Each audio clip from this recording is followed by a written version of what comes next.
Granny का haunted house mystery. एक मजेदार, थोड़ा सा भयानक कहानी स्मिलिन टेल्स से। एक ताजा, ठंडी सुबह थी जब ग्रैनी अपनी चाय पी रही थी और अखबार पढ़ रही थी। तभी एक सुनहरी लिफाफा मेल स्लॉट से ग्लाइड करता हुआ अंदर आ गया। कितना अजीब है, ग्रैनी ने कहा, यूज उठाते हुए। लिफाफा उसके हाथ में चमक रहा था। उसने ध्यान से खोला और जोर से पढ़ने लगी। बधाई हो, आपने जीता है बड़ा इनाम, एक पुराना गांव का हवेली। अपनी भयानक सरप्राइज आज हाई क्लेम करें। वाह, ये तो कमाल है, ग्रैनी बोली अपनी चश्मा ठीक करते हुए। ट्वीटी, उसका प्यारा पीला कनरी, अपने पिंजरे में खुशी से चहचहा रहा था। नया घर ट्वीटी, जहां तुम्हारे बीच के जार्स और मेरा रॉकिंग चेयर आराम से रख सकूं, ग्रैनी ने मुस्कुराते हुए कहा। तो ग्रैनी ने अपना सामान बंधा, अपनी पसंदीदा पर्पल शॉल पहनी और ट्वीटी के साथ मिलकर अपनी छोटी लाल गाड़ी में निकल पड़ी अपने राज भरे नए हवेली की तरफ। जब वो पहुँचे तो हवेली एक पहाड़ी पर ऊंची और टेढ़ी मेढ़ी खादे थी, जिसे धुआं और बांस के बादल घेरे युदा। चमकदर आसमां में उड़ रहे थे और सामने का गेट अपने आप छिड़क रहा था। मैं श्योर नहीं हूँ ग्रैनी, ट्वीटी धीरे से बोला, थोड़ा दारा हुआ। अरे चुप हो जाओ, ग्रैनी ने कहा, बस थोड़ी सफाई और गरम कुकीज की जरूरत है। वो जल्दी से सेटल हो गए। ग्रैनी ने अपनी निटिंग की जगह पार्लर में बनाई और ट्वीटी को बड़ा गोल खिड़की के पास अच्छा पर्च मिला। सब शांत लग रहा था पहले, पर जैसे ही सूरज पेड़ों के नीचे छुप गया, अजीब चीजें होने लगी। वूश, एक ठंडी हवा हॉलवे में चली, जबकि सब खिड़कियां बंद थी। क्रीक, फ्लोरबोर्ड्स में आवाज हुई, जैसे कोई या कुछ ऊपर छुप के जा रहा हो।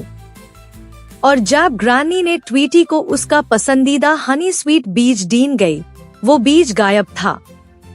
ये अजीब है, ग्रैनी ने कहा, मैंने तो सुबह ही भर दिया था। अगली रात और भी भयानक हो गई। एक मोमबत्ती अपने आप बुझ गई। एक चम्मच हवा में उड़ी और ट्वीटी के पिंजरे में गिर गई। और फिर से बीज गायब। मैंने एक भूत देखा, ट्वीटी छिछिला कर बोला। लगता है हमें इस राज को सुलझना पड़ेगा, ग्रैनी ने कहा, अपनी डिटेक्टिव चश्मा पहनते हुए और फ्लैशलाइट उठाते हुए। उस रात उन्होंने एक प्लान बनाया। ग्रैनी ने बीज के बर्तन में कुछ बीज डेल और किचन के फ्लोर पर फ्लावर छिड़का ताकि निशान मिल सके। ट्वीटी अपनी झूला में जग रहा, आंखें चौकन्ना। आधी रात के बाद एक छिछिछ की आवाज हुई, फिर एक घिस-घिस। फ्लावर के निशान दिखाई दिए, बहुत ही पहचाने हुए। अचानक धामक, एक छाया जैसे शख्स ग्रैनी के रोलर स्केट पर फिसला, फिर मॉप के बकेट में गिर गया, झाड़ू को जायरेट हुई और पर्दे की घेर में अटक गया। ग्रैनी फ्लैशलाइट लेकर कमरे में घुसी। आहा, पकड़ लिया। वहां धूल भरे पर्दे के बीच उलझा हुआ मॉप उसके सर पर और बीज उसके मूंछों पर चिपका हुआ था। सिल्वेस्टर बिल्ली, मुझे पता था, ट्वीटी ने अपनी पंख फैलेट यूं कहा। मैंने एक बिल्ली देखी, ग्रैनी ने अपने हाथ सीने पर रखकर कहा।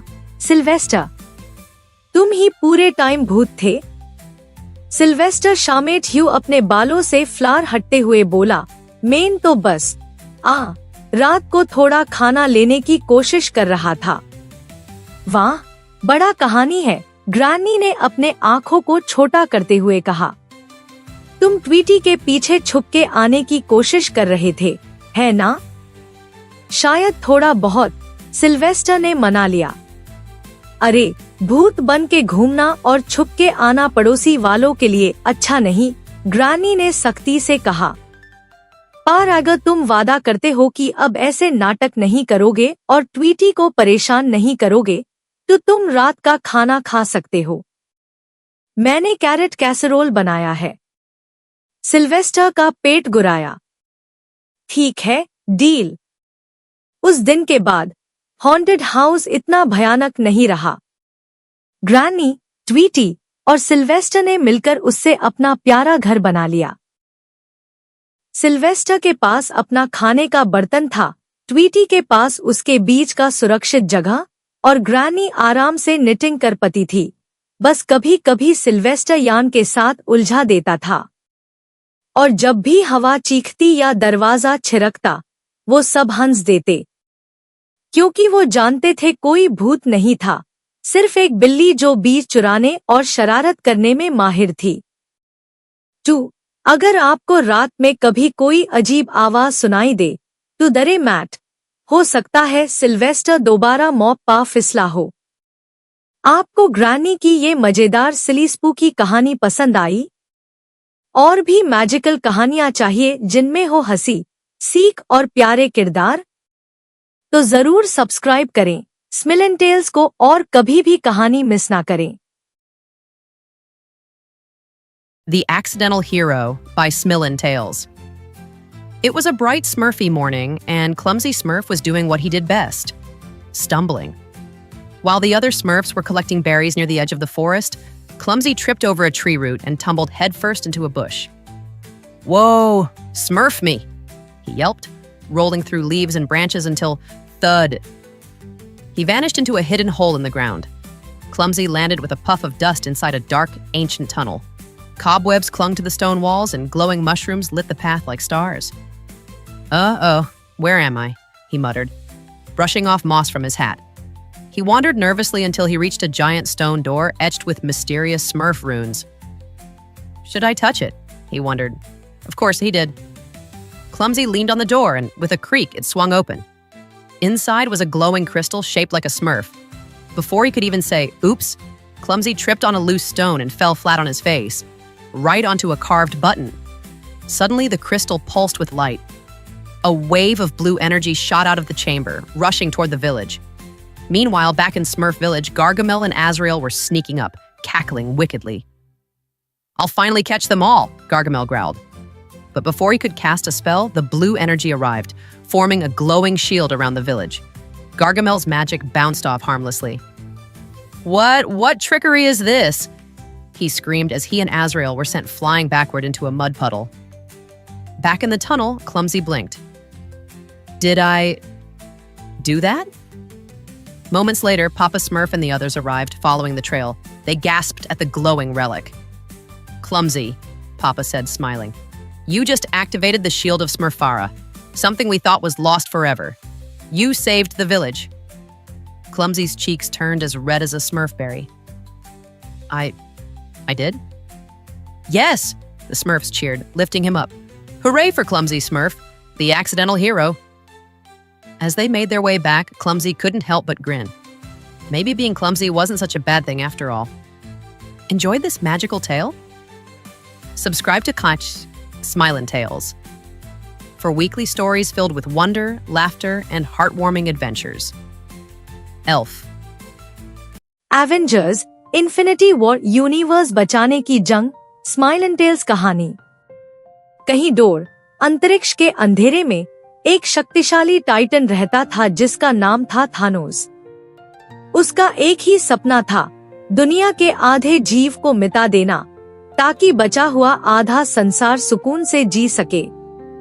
लेकिन अपने इस खतरनाक प्लान को पूरा करने के लिए यूज चाहिए द 6 जादुई पठार, इन्फिनिटी स्टोन्स। ये stones time, space, power, reality, mind और सोल पर नियंत्रण रखते हैं। थानोस ने अपनी तलाश शुरू की एक स्पेसशिप पर हमला करके, जिसमें आखिरी असगैर्डियंस बचे थे। उसने स्पेस स्टोन को लोकी से छीन लिया और थॉर के सामने ही उसके भाई को मार दिया।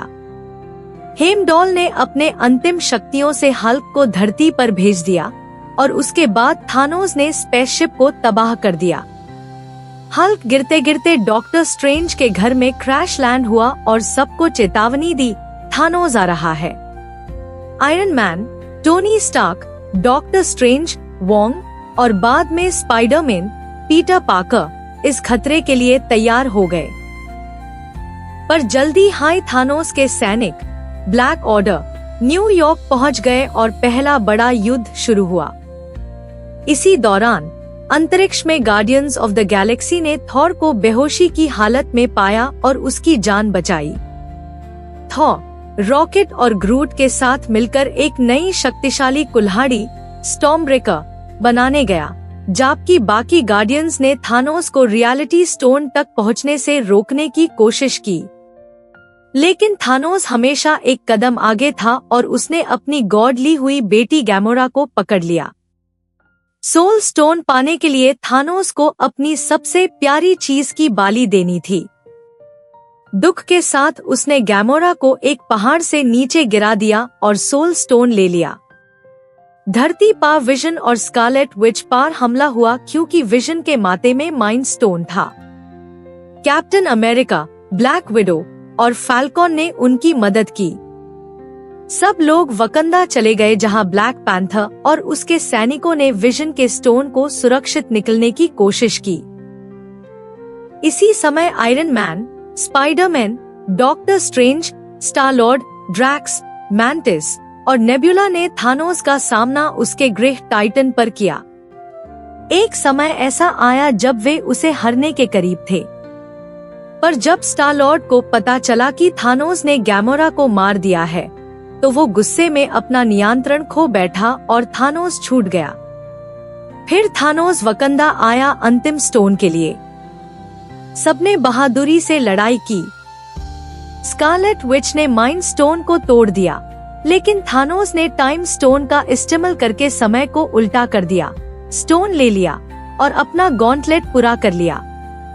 और तब आया वो भयानक पल। थानोस ने अपनी उंगली चटाई। कुछ ही पलों में यूनिवर्स के आधे लोग गायब हो गए। Spiderman, black panther, doctor Strange, Star Lord, Scarlet Witch और कई अन्य हीरोज धूल में बादल गए। सिर्फ कुछ लोग बचे जो हैरान और दुखी थे। थानोस शांत होकर एक अन्य ग्रह पर बैठ गया, सूर्योदय को देखते हुए संतुष्ट था कि उसका मिशन पूरा हो गया है। लेकिन कहानी यहाँ खत्म नहीं हुई थी। अब भी उम्मीद बची थी बचे यू एवेंजर्स के दिलों में। अगर आपको ये जादुई कहानी पसंद आई हो तो स्माइल एंड टेल्स को सब्सक्राइब करना ना भूले। और भी रोमांचक बेड टाइम स्टोरीज के लिए बने रहिए स्माइल एंड टेल्स के साथ। सिंड्रेला, एक bedtime fairy tale Smile and Tales के साथ। एक समय की बात है, एक दूर के राज्य में एक दयालु और कोमल दिल की लड़की रहती थी जिसका नाम था सिंड्रेला। वो अपनी सौतन माँ और 2 सौतेली बहनों के साथ रहती थी, जो बिल्कुल भी दयालु नहीं थी। हर दिन सिंड्रेला सुबह से शाम तक काम करती, झाड़ू लगाना, बर्तन धोना और घर संभालना। उसकी सौतेली माँ कभी मदद नहीं करती थी और उसकी सौतेली बहनें हमेशा उसे और काम देती थी। चाहे उसकी जिंदगी कितनी भी कठिन थी, सिंड्रेला हमेशा दयालु और आशावादी बनी रहती थी। काम करते हुए वो छोटी छोटी धुनें गाती रहती थी और उसके जानवर दोस्त चिड़िया, चूहे और गार्डन के चिपकली तक उसके साथ रहते थे। वे उससे प्यार करते थे क्योंकि वो हमेशा उनके साथ प्रेम से बर्ताव करती और अपना भोजन उनके साथ बांट लेती थी। एक दिन राजमहल से एक बड़ी खबर आई। राजा और रानी अपने पुत्र राजकुमार चार्मिंग के लिए एक शाही समारोह का आयोजन कर रहे थे। राज्य की हर कन्या को निमंत्रण भेजा गया, जिसमें राजकुमार अपनी दुल्हन चुनेगा। सिंड्रेला का दिल खुशी से झूम उठा। उसने सपना देखा कि वो सुंदर सा घूंघट पहनकर बॉल में जाएगी और चमकते झुंबर के नीचे नाचेगी। लेकिन जब उसने अपनी सौतेली माँ से बॉल में जाने की इजाजत मांगी, तो उसने कठोर आवाज में कहा, बिल्कुल नहीं। उसकी सौतेली बहनें हंसी, तुम बॉल में जाओगी? तुम्हारे पास तो पहनने के लिए कुछ है ही नहीं। वे अपने शाही कपड़ों में घूमती हुई मजाक उड़ा रही थी। सिंड्रेला ने रोकते हुए आंसुओं को दबाया। उस रात जब वो आंगन के कोने में बैठी थी, उसके छोटे चूहे दोस्त उसे खुश करने की कोशिश कर रहे थे। उन्होंने सौतेली बहनों के फेंके ह्यू रिबन, मोती और लेस इकट्ठा किया। सिंड्रेला के मार्गदर्शन में उन्होंने एक सुंदर सा घूंघट तैयार किया। बॉल की रात सिंड्रेला ने वो ड्रेस पहनी। वो एक राजकुमारी लग रही थी। लेकिन जैसे ही वो निकलने लगी, उसकी सौतेली माँ और बहनें ने उसका कपड़ा फाड़ दिया। अब तो तुम्हारे पास बिल्कुल कुछ नहीं बचा। वे हंस पड़ी और बॉल के लिए निकल गई। सिंड्रेला भागकर बगीचे में जाकर रो पड़ी। ताबा एक कोमल रोशनी चमकी और एक मीठी आवाज आई, क्यों रो रही हो प्रिय बच्ची? वो उसकी फेरी गॉड मदर थी।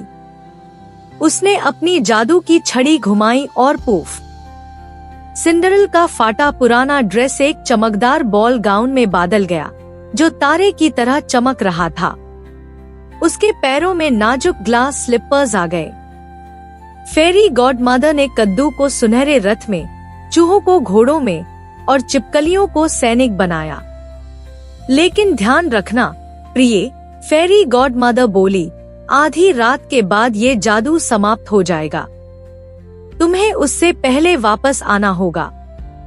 राजमहल में सभी लोग इस रहस्यमयी लड़की से मोहित हो गए जो सुनहरे रथ में आई थी। राजकुमार चार्मिंग उससे आंखों से हटा नहीं पा रहा था। वे पूरी रात नाचते रहे, बातें करते रहे जैसे वे हमेशा से एक दूसरे को जानते हो। जैसे ही घड़ी ने 12 बजे, सिंड्रेला को फेरी गॉडमदर की बात याद आ गई। वो सीढ़ियां उतरते हुए दौड़ गई, लेकिन एक ग्लास स्लिपर उसके पैर से गिर गया। राजकुमार ने उसे उठा लिया, लेकिन सिंड्रेला रात के अंधेरे में गायब हो गई। अगली सुबह राजकुमार ने घोषणा की कि जिस लड़की का पैर इस ग्लास स्लिपर में फिट होगा, वही उसकी दुल्हन बनेगी। राजकुमार पूरे राज्य में हर घर गया। सौतेली बहनें अपने पैर घुसने की कोशिश करती रही, लेकिन सफल नहीं हुई। आखिरकार राजकुमार सिंड्रेला के घर पहुंचा। उसकी सौतेली माँ ने उसे छुपाने की कोशिश की, लेकिन उसके चूहे दोस्तों ने मदद करके उसे बाहर निकाला। जब सिंड्रेला ने ग्लास स्लिपर पहना, वो बिल्कुल फिट आ गया। राजकुमार ने समझ लिया कि उसने अपनी सच्ची मोहब्बत ढूंढ ली है। उसने सिंड्रेला से विवाह करने का प्रस्ताव दिया और सिंड्रेला ने खुशी से हाँ कर दिया। उनका शानदार विवाह हुआ और सिंड्रेला ने अपनी सौतेली माँ और बहनों को भी माफ कर दिया। सिंड्रेला और राजकुमार चार्मिंग हमेशा सुखी रहे, राज्य को प्रेम, दया और हर्ष के साथ शासन किया। The end.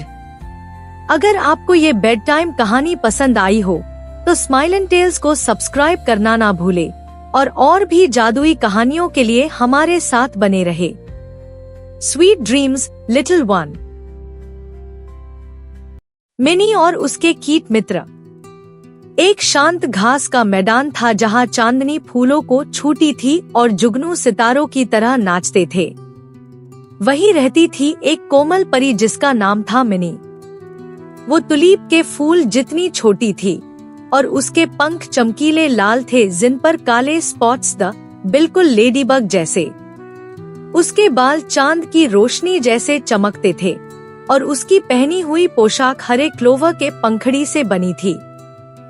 मिनी सिर्फ एक आम परी नहीं थी, वो उस घास के मैदान की सपनों की रक्षक थी।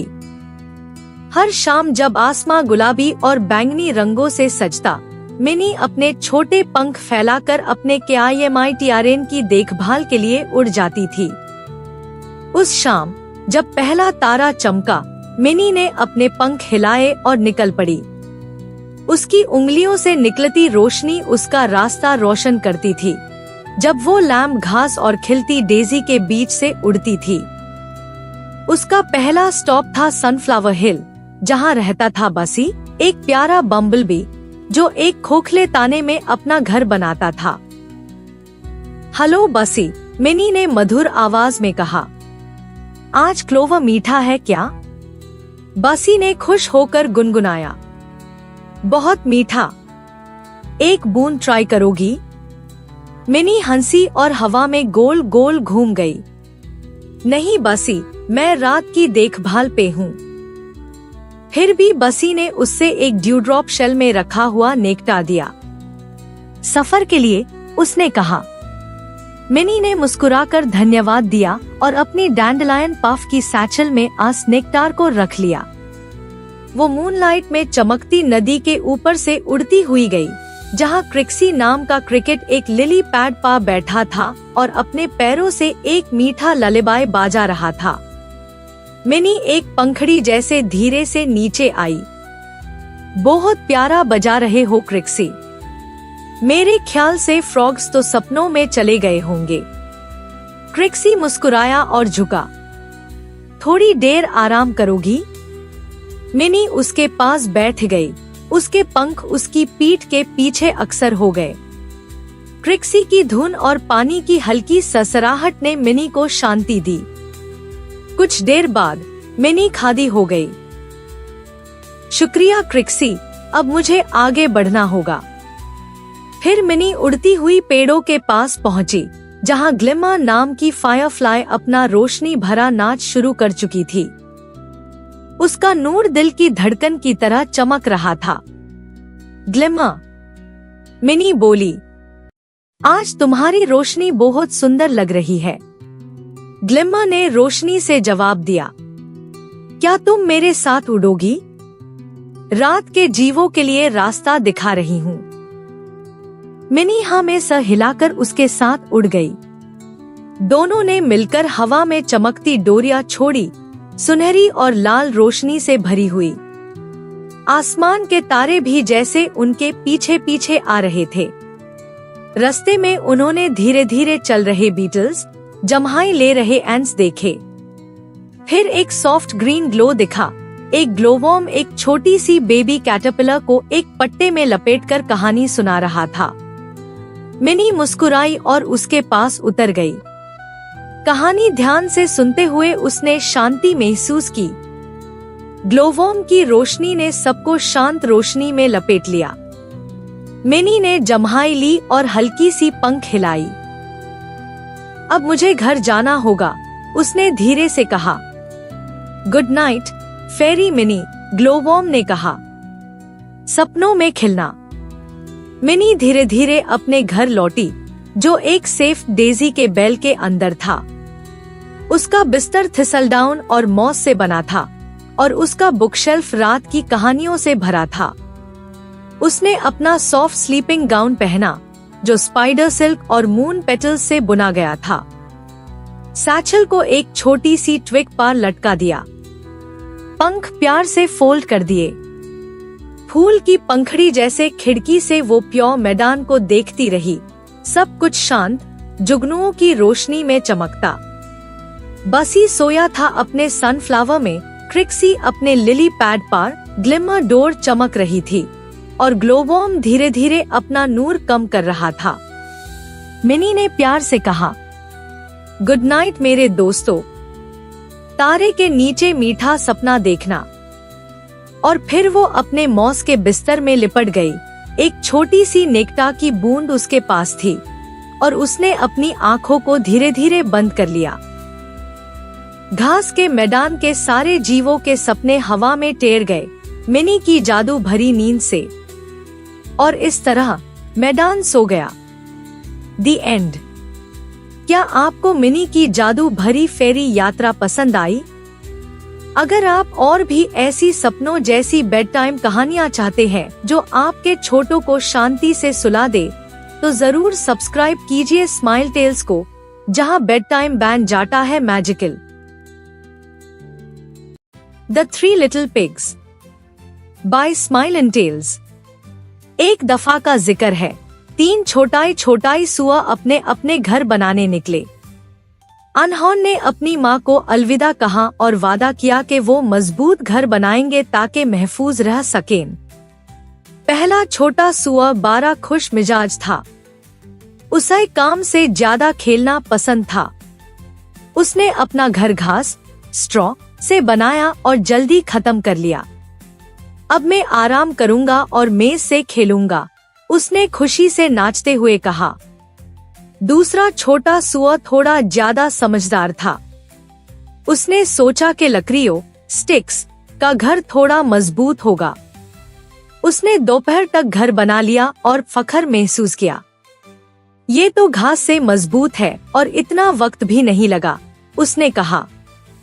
तीसरा छोटा सुअर सबसे अक्लमंद था।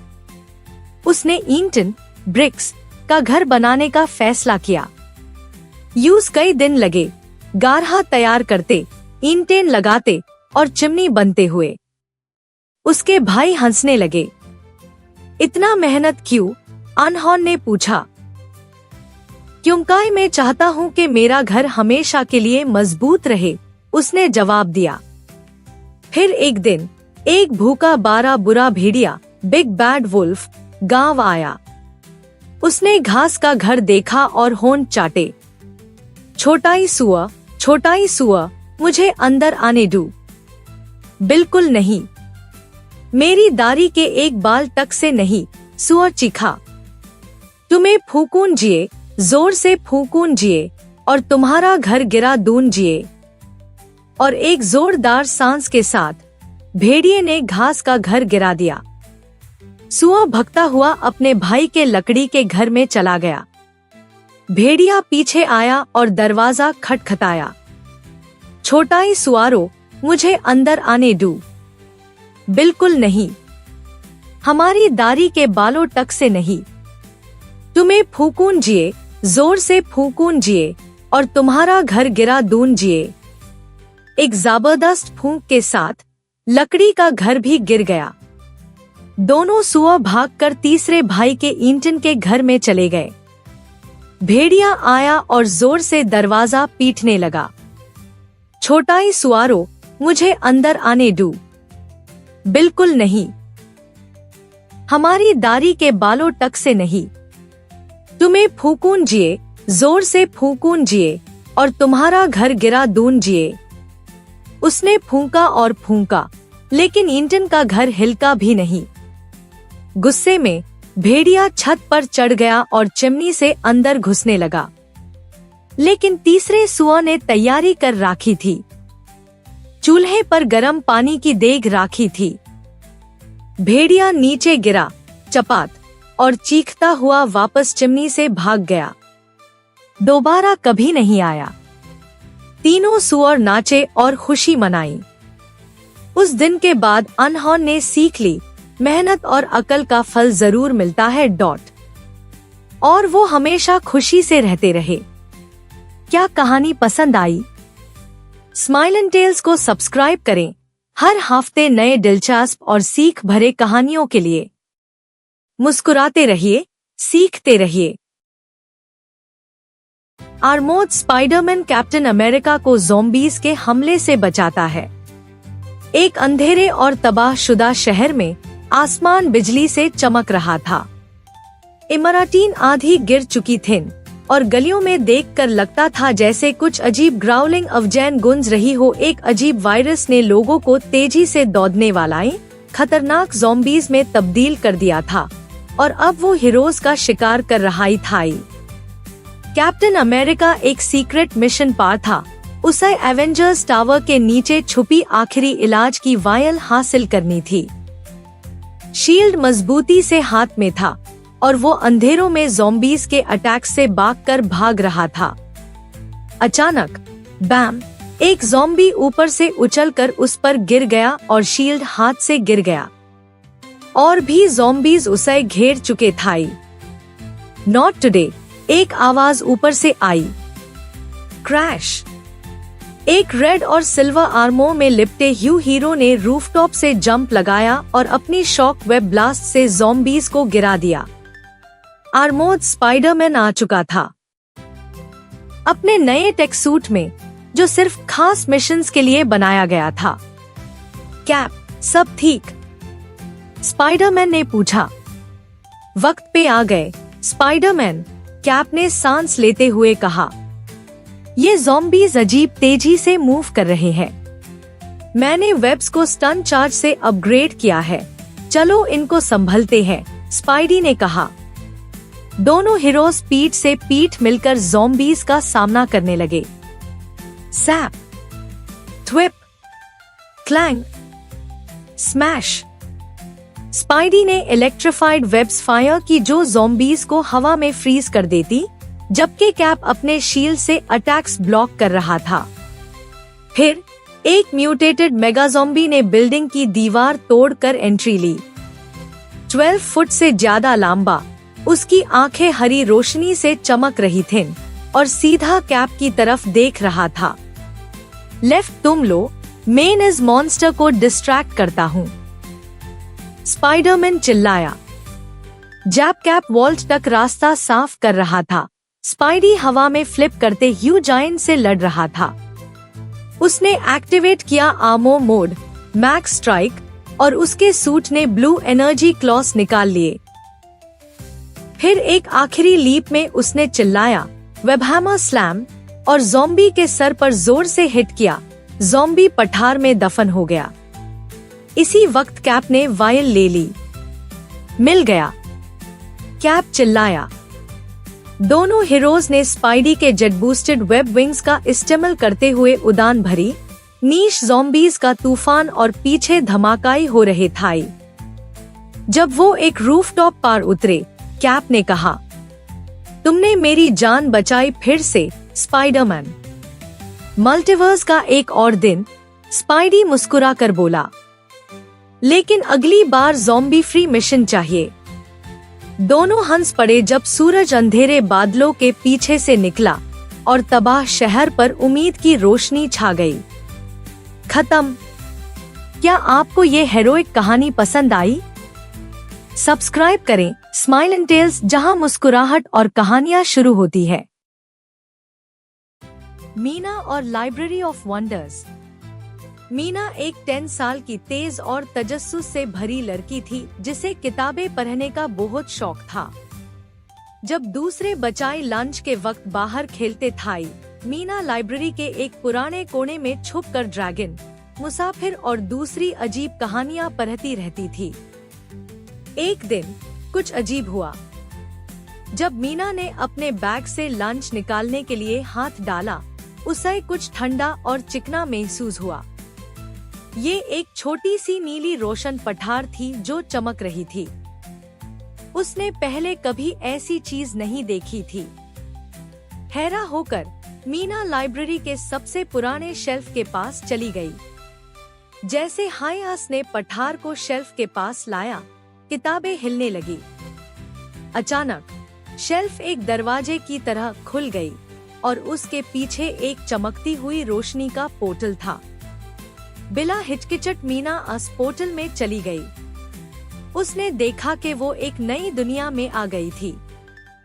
जमीन पर उड़ती हुई किताबें थीं, आसमां में पेंसिल सितारे बना रही थीं और एक रेनबो ड्रैगन ग्रेजुएशन कैप में उड़ रहा था। खुश आमदीद मीना, एक अक्लमंद उल्लू जो वेलवेट का क्लोक पहने हुए था, बोला। ये है लाइब्रेरी ऑफ वंडर्स, जहाँ हर कहानी जिंदा है। मीना की आंखें चमक उठी। लेकिन एक खतरा है, उल्लू ने कहा। इंक ईटर आजाद है। अगर उसने ज्यादा कहानियां खा लें, तो ये जादू खत्म हो जाएगा। मैं क्या कर सकती हूँ? मीना ने पूछा। सिर्फ एक इमेजिनेटिव और ब्रेव शख्स उसे रोक सकता है, उल्लू ने कहा। ये जादू का पेन लो। मीना ने पूरी लाइब्रेरी दुनिया का सफर किया। कैंडी के जंगल, पायरेट समुंदर और उल्टे महलों से गुजरती हुई। आखिरकार उसने इंक ईटर को केव ऑफ फॉरगॉटन आइडियाज में ढूंढ लिया, जहां वो एक ड्रैगन की कहानी खा रहा था। मीना ने पेन उठाया और लिखना शुरू किया। एक इंक ईटर था जो कहानियां खत्म नहीं करना चाहता था, वो बस एक अपनी कहानी चाहता था। जैसे जैसे लफ्ज लिखती गई, वो जानवर मुस्कुराकर अपनी कहानी में घुस गया। सारी दुनिया में खुशी की लहर दौड़ गई। आसमान चमक उठा। उल्लू वापस आया और मीना को एक रोशन बुकमार्क दिया। लाइब्रेरी ऑफ वंडर्स को बचा लिया तुमने, उसने कहा। जब भी तुम्हारा दिल कहानी लिखने को कहे, लौट आना। आंख झपकते ही मीना वापस स्कूल लाइब्रेरी में थी। पठार अब भी उसकी जेब में था और हल्का सा चमक रहा था। उसने अपनी नोटबुक खोली और नई कहानी लिखना शुरू किया। उसकी अपनी कहानी अभी शुरू हुई थी। खत्म। क्या आपको ये जादू भरी कहानी पसंद आई? ऐसी और भी कहानियां हैं जो आपकी सोच को पर लगा देंगी। सब्सक्राइब करें स्माइल एंड टेल्स को, जहां मुस्कुराहट और कहानियां शुरू होती है। लिटिल रेड और जायंट बीनस्टॉक, एक फेरी टेल मैशअप। एक दफा का जिक्र है, एक जादू भरे जंगल में लिटिल रेड राइडिंग हुड अपनी दादी के घर जा रही थी, जैसे वो हमेशा जाती थी। मगर इस दफा उसे कुछ अजीब नजर आया। एक बड़ा सा बीनस्टॉक जो रास्ते के बीच में उग आया था। ये कल तो यहाँ नहीं था, उसने कहा और अपनी लाल चादर को ठीक किया। अचानक एक लड़का जिसे कीचड़ लगे बूट्स और बिखारे बाल थाई बीनस्टॉक से फिसल कर नीचे गिरा। वो सॉरी, उसने कहा, मेरा नाम जैक है। तुम्हें ये मैजिक बीनस्टॉक के नीचे खाराई नहीं होना चाहिए। जायंट्स वहाँ ऊपर रहते हैं। जायंट्स? रेड ने हैरानी से कहा, मैं तो सिर्फ अपनी दादी के लिए कुकीज लेकर जा रही हूँ। जैक के चेहरे पर चमक आई। कुकीज? परफेक्ट। हमें ये सफर के लिए चाहिए। चलो मेरे साथ। मैंने जायंट का गोल्डन एग चुरा लिया है और अब वो उठ गया है। हमें जल्दी वापस जाकर एंडे को रखना होगा, वरना वो सब कुछ कुचल देगा। रेड ने सोचा, चोरी करना गलत बात है जैक। मुझे पता है, जैक ने अफसोस से कहा। मैं सिर्फ अपनी माँ की मदद करना चाहता था। मेरा इरादा बुरा नहीं था। रेड ने बीनस्टॉक की तरफ देखा, फिर अपनी कुकी वाली बास्केट की तरफ। ठीक है, मगर हम एग वापस करें जी, और माफी भी मांगे जी। दोनों साथ चढ़ने लगे, बादलों के पार, परिंदों के साथ, सीधा आसमां में। ऊपर जाकर अनहोन ने देखा एक जादू भरी जगह, बराए दरख्त और जायंट टी कप्स। एक बड़ा सा जायंट जो नींद में था, पहाड़ी पार गोल्डन गूस के साथ बैठा था। किसने मेरा अंडा चुराया? उसने गरज कर कहा। रेड ने हिम्मत से आगे बढ़ा कर कहा, माफी चाहता ही है मिस्टर जायंट। जैक ने अंडे को लिया, मगर अब वापस कर रहा है। उसका मकसद सिर्फ अपनी माँ की मदद करना था। जैक ने सर झुकाया। मैं किसी को नुकसान नहीं देना चाहता था। जायंट ने पलक झांपी। किसी ने पहले कभी माफी नहीं मांगी थी। वेल, मैं अकेला फील करता हूँ, उसने धीरे से कहा। सिर्फ ये गूस हाय तो मेरी साथी है। रेड ने अपनी बास्केट खोली। क्या आप कुकी लेना पसंद करें जी? जायंट का चेहरा नरम पैट गया। जरूर, क्यों नहीं। फिर वो सब बादलों के नीचे बैठकर कुकीज खाते रहे और हंस रहे थाई। जैक ने वादा किया कि वो कभी चोरी नहीं करेगा और जायंट ने कहा कि वो गांव आता रहा करेगा, स्पेशली कुकी डे पार। जब रेड दादी के घर पहुंची, उसने सारा वाकया सुनाया। अरे वाह, क्या कहानी थी। दादी मुस्कुरा कर बोली, तुमने एक नया दोस्त बनाया और दिन बचा लिया। कहानी का सबक, मोरल ऑफ द स्टोरी, माफी मांगना और सच्चाई से काम लेना दोस्तों को भी दुश्मनों से बेहतर बना देता है, इवन एक जायंट को। सब्सक्राइब करें स्माइल एंड टेल्स को, ताकि आपको पता चले कब हमारी अगली जादू भरी कहानी शुरू होती है। गूफी का भूत वाला मेहमान। स्माइल एंड टेल्स की तरफ से, जहां हर कहानी होती है मुस्कुराहट से शुरू। रात अंधेरी थी और हवा तेज चल रही थी टून टाउन में। गूफी एक कंबल में लपेटा हुआ था, हाथ में पॉपकॉर्न का बॉल लिए हुए, और एक दरवानी मूवी देख रहा था। जैसे हाय विलन बोला, मैं आ रहा हूँ, तो लाइट्स फ्लिकर करने लगी। पॉपकॉर्न का बॉल उछल गया और गूफी चीखा, yippee! ये तो मूवी का हिस्सा नहीं था। अचानक हॉलवे का दरवाजा धीरे धीरे खुलने लगा।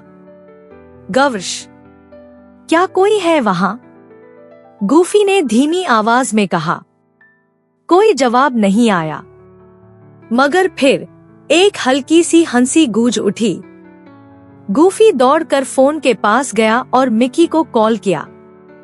मिक, मेरा घर हॉन्टेड है।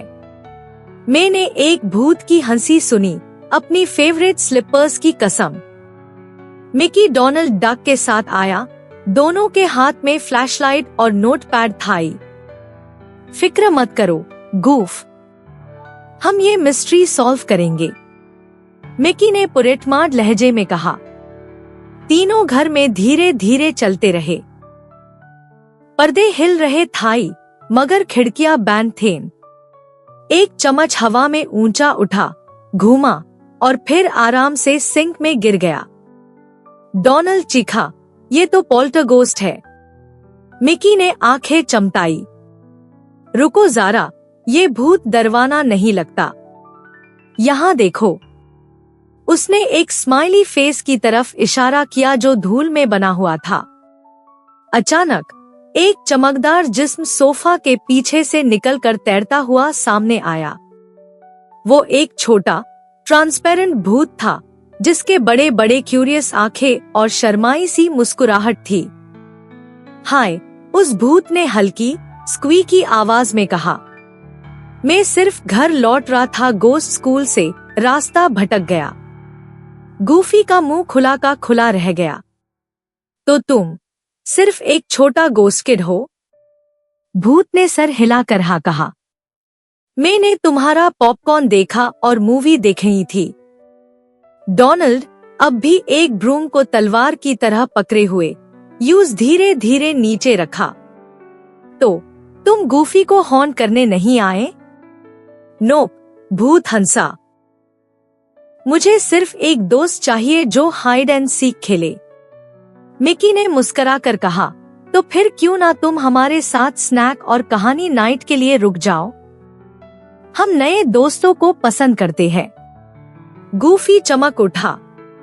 गवर्श, मेरा पहला भूत बड़ी।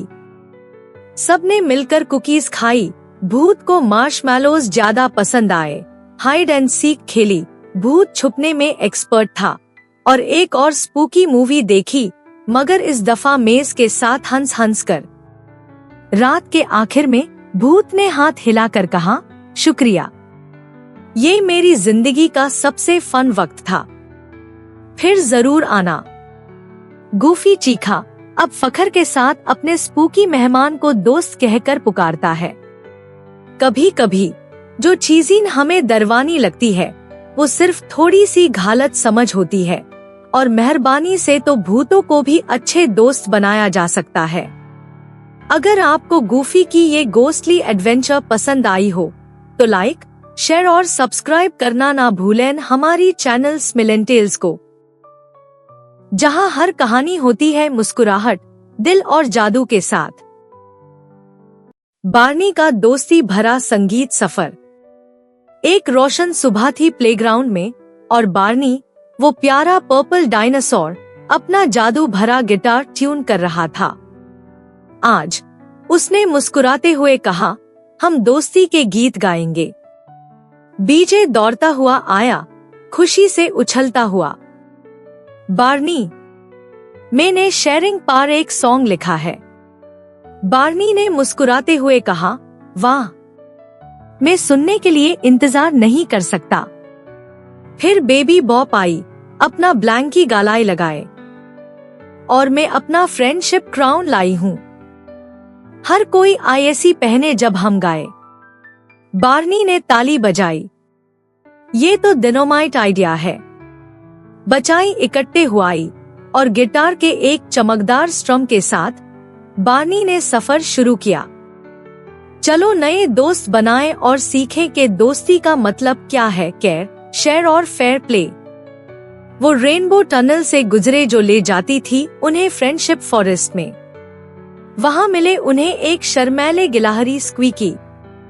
मेरा ही ज्यादा दोस्त नहीं है, स्क्वीकी ने पताई के पीछे छुपते हुए कहा।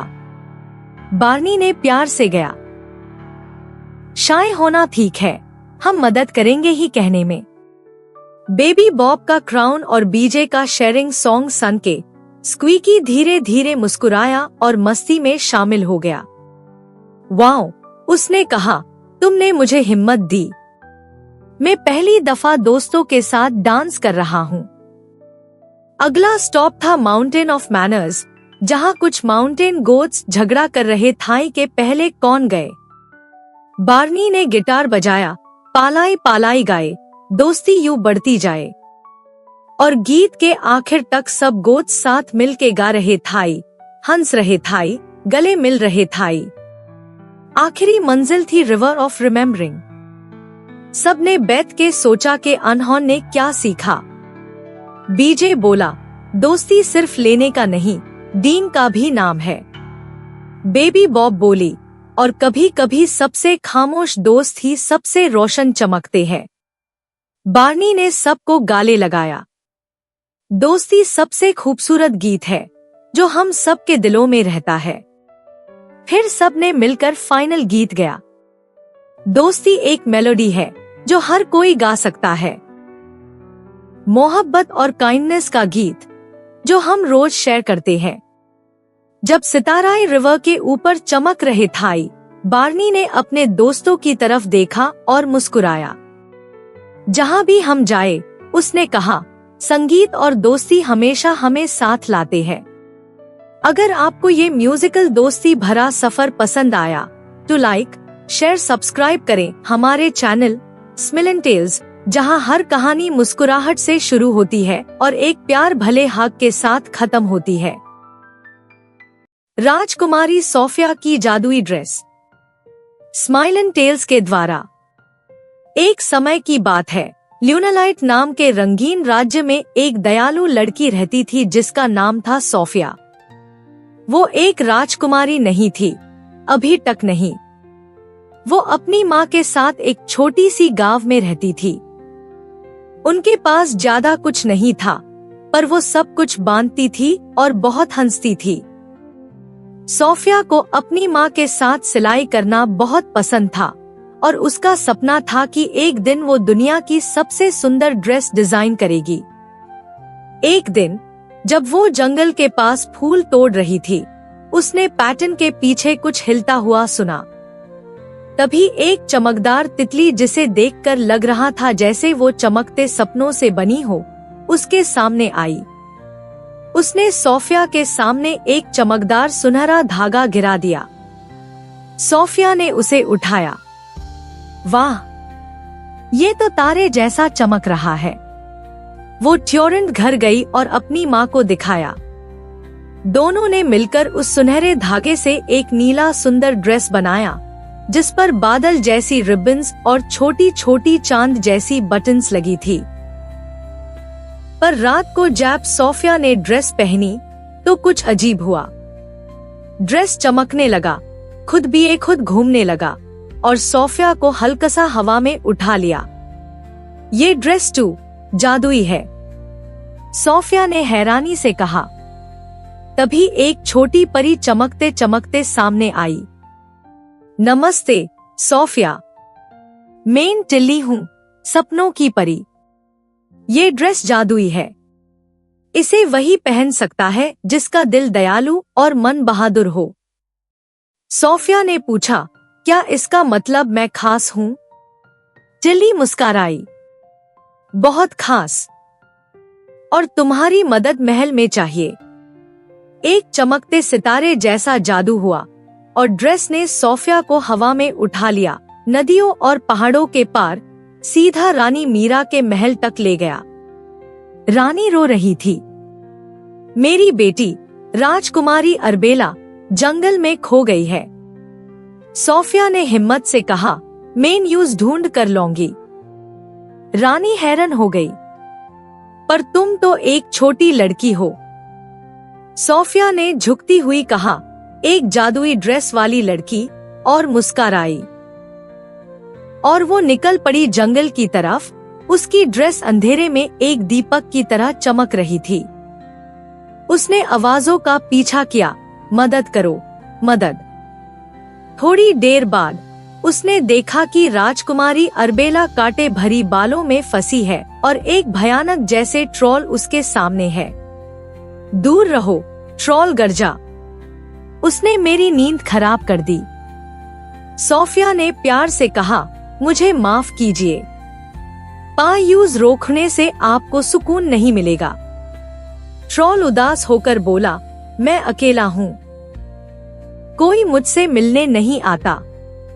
सोफिया ने कहा, मैं आपके लिए एक गाने वाला तकिया बनूंगी, म्यूजिक थ्रेड से। हर रात वो आपको लोरी सुनाएगा। ट्रोल के आंखों में चमक आई। वकाई, तू ले जाओ उससे। सोफिया ने अर्बेला को छुड़ा लिया और दोनों महल वापस आ गए। रानी खुशी से रो पड़ी और दोनों बच्चियों को गले लगा लिया। तुम सच में जादुई हो, सोफिया, रानी बोली। धन्यवाद के रूप में रानी ने सोफिया और उसकी मां को महल में रहने का निमंत्रण दिया और सोफिया को एक उपाधि दी, दया और साहस की राजकुमारी। उस दिन के बाद सोफिया अपनी ड्रेस सिर्फ तभी पहनती थी जब किसी को वास्तव में मदद चाहिए होती थी। वो एक सच्ची राजकुमारी बन गई, केवल नाम से नहीं, दिल से भी। और वो चमकते पंखों वाली तितली अब भी उसकी खिड़की के पास आती है, नए धागों के साथ, नए सपनों के लिए। स्माइल एंड टेल्स, जहां हर तांगा एक कहानी कहता है।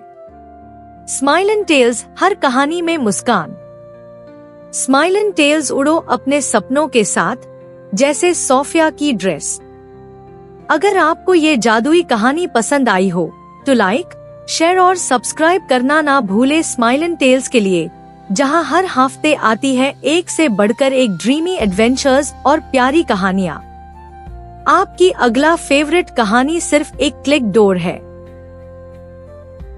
कसी कजा वाली लोमा और खोए हुई रंगतैन।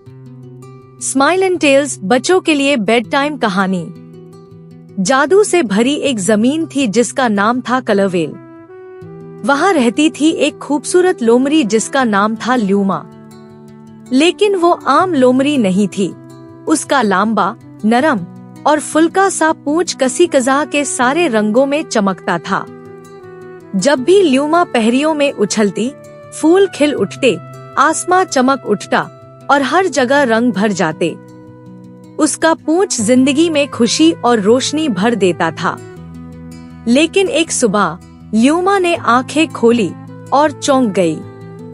उसका पूंछ बिल्कुल ग्रे था, ना लाल, ना नीला, ना हरा। आसमां उदास, फूल मुरझाए हुआई और परिंदे चुप।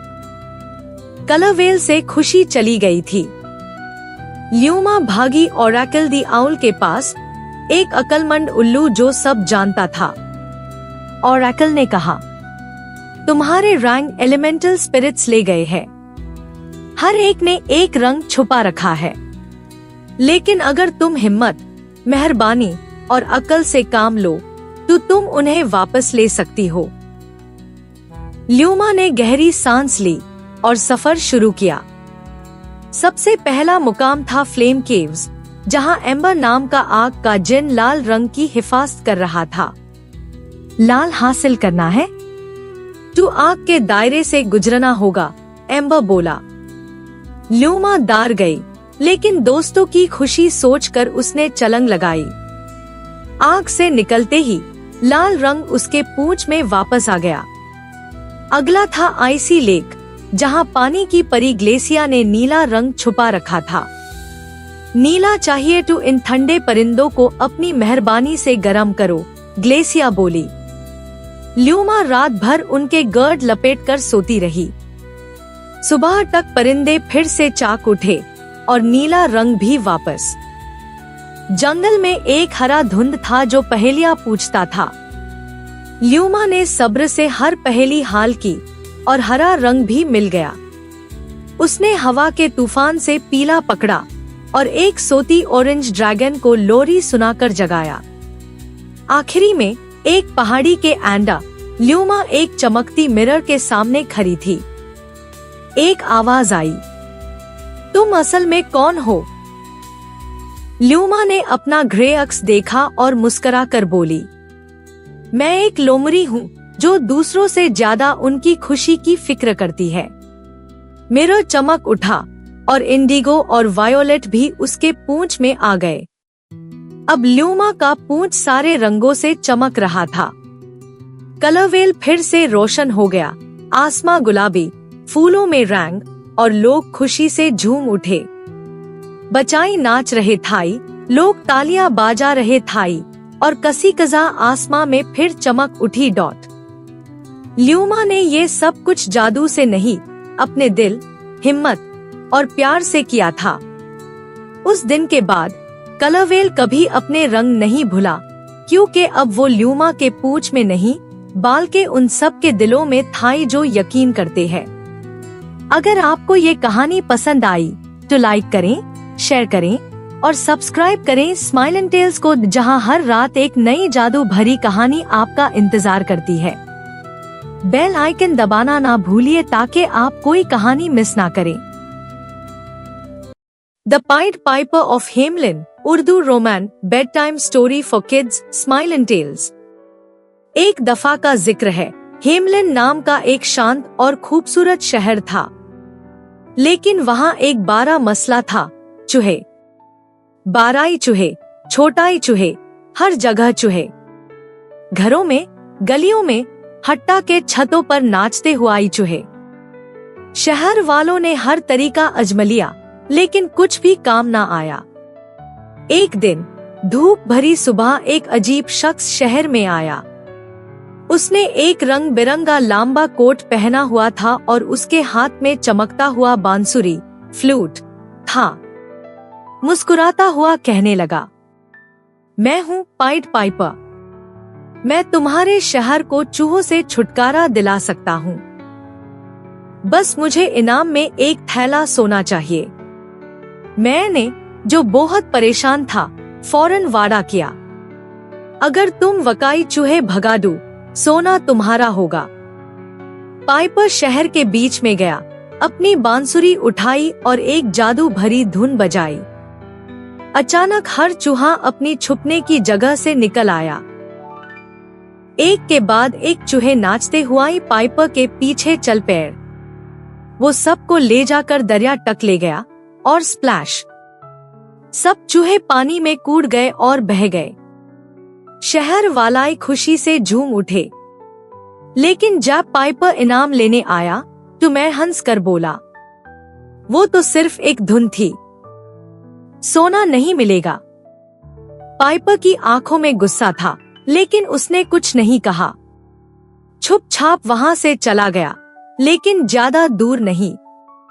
उसी रात जब आसमां सितारों से चमक रहा था, वो वापस आया। इस दफा उसने एक नर्म, पुरस्कार धुन बजाई। जैसे ही धुन बजनी शुरू हुई, कुछ अजीब हुआ। हेमलिन के बचाई नींद में मुस्कुराते हुए जाग गए और म्यूजिक के पीछे चल दिए।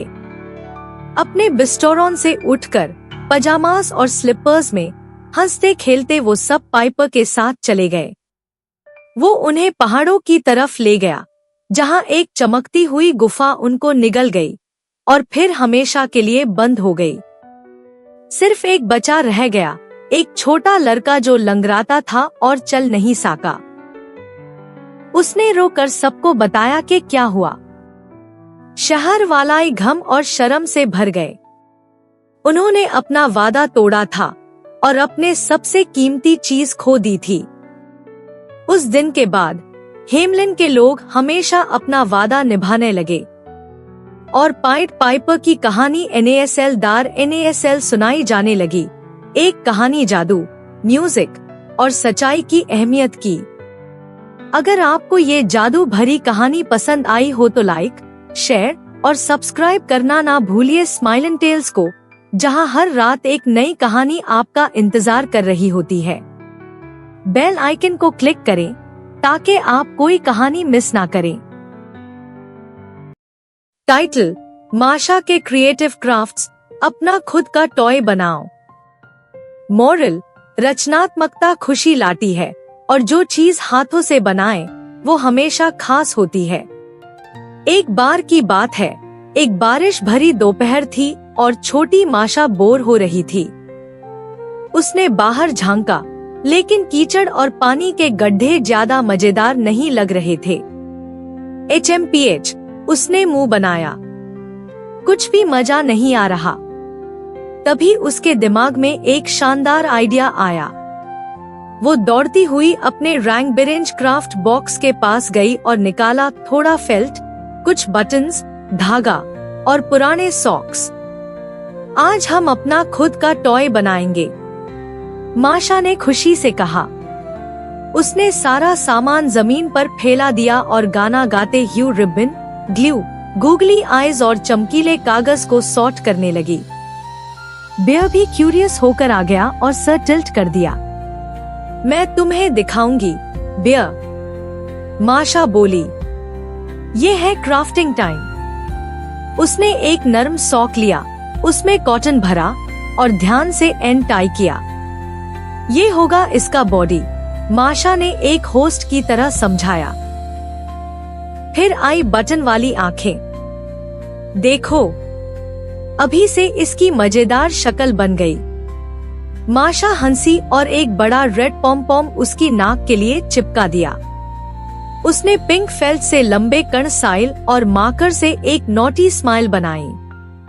बेयर ने भी मदद की, छोटे कपड़े पुराने कपड़ों से काट दिए। परफेक्ट, माशा ने ताली बजाई। उन्होंने आज टॉय का नाम रखा मिस्टर सॉक्सी। थोड़ी देर बाद माशा ने अपना खुद का क्राफ्ट शो स्टार्ट कर दिया जंगल के दोस्तों के लिए। उसने सबको सिखाया कैसे बनते हैं पेपर पपेट्स, कार्डबोर्ड रॉकेट्स और पाइनकोन आउल्स। सबने ताली बजाई और अपने हैंडमेड टॉय स्प्राउट के साथ दिखाए। माशा खिलखिलाकर बोली, देखा, मेज के लिए स्टोर नहीं, बस इमेजिनेशन, प्यार और थोड़ी सी क्राफ्टीनेस चाहिए। सब्सक्राइब करो स्माइल टेल्स को, जहां हर क्लिक एक नई जादू भरी कहानी खोलता है। Craft, create, smile. Super heroes का बीच डे पॉ पेट्रोल के साथ, बाय स्माइल टेल्स। सूरज चमक रहा था एडवेंचर बीच के ऊपर, लहरों पर सुनहरी चमक बिखर रही थी। पॉ पेट्रोल के पप्स ने अभी अभी एक बिजी रेस्क्यू वीक कंप्लीट किया था और राइडर ने सोचा कि आज आराम का दिन है। चलो बीच चलते हैं, उसने अनाउंस किया। चेस ने खुशी से दम हिलाया। पॉ पेट्रोल, रेडी फॉर फन। जब पप्स अपने बीच टॉयज और अम्ब्रेलास पैक कर रहे थे, अचानक आसमां से एक सरप्राइज आया। तेज हवा का झोंका और रंगों की लकीरें सीधा रेड पर लैंड हुई। वो स्काई चीखी, ये सुपर हीरोज है। हाँ, Spiderman, wonder woman, black panther और सुपरमैन आए थे, मुस्कुराते हुए, हाथ में बीच टॉवल्स लेकर। एडवेंचर बीच काफी मशहूर है रिलैक्सेशन के लिए, स्पाइडरमैन ने मास्क उठाते हुए मुस्कुरा कर कहा। हम भी शामिल हो सकते हैं। राइडर हंस पड़ा। बिल्कुल, आज सिर्फ मजा करने का दिन है। सुपर हीरोज भी आराम डिजर्व करते हैं। पप्स ने चीयर्स किया और सुपर हीरो से हाई फाइव्स और टेल वैग्स के साथ वेलकम किया। रॉकी ने अम्ब्रेलास लगाए। रब्बल ने वॉलीबॉल निकला। जुमा पहले ही पानी में था, चिल्ला के बोला, आओ पानी में दोस्तों। जल्द ही बीच में गेम्स और हंसियों की आवाज गूंजने लगी। सुपरमैन और चेस फैच खेल रहे थे। सुपरमैन ने बॉल इतना ऊपर फेंका कि वो क्लाउड्स को छूने लगी। स्काई ने जेटपैक से जूम करते हुए हवा में फ्लिप मार के बॉल पकड़ी। वंडर वुमन और एवरेस्ट ने बीच का सबसे बड़ा सैंड कैसल बनाया। थोड़ा स्पार्कल चाहिए, एवरेस्ट ने कहा और सीशल्स और सी ग्लास लगाए। वंडर वुमन ने अपनी गोल्डन टियारा ऊपर राखी, जस्ट फॉर फन। इस दौरान स्पाइडरमैन ने मार्शल को सर्फिंग सिखाई। बैलेंस रखना बड़ी, अपने पॉज को सीधा रखना। मार्शल हिलता डुलता गया।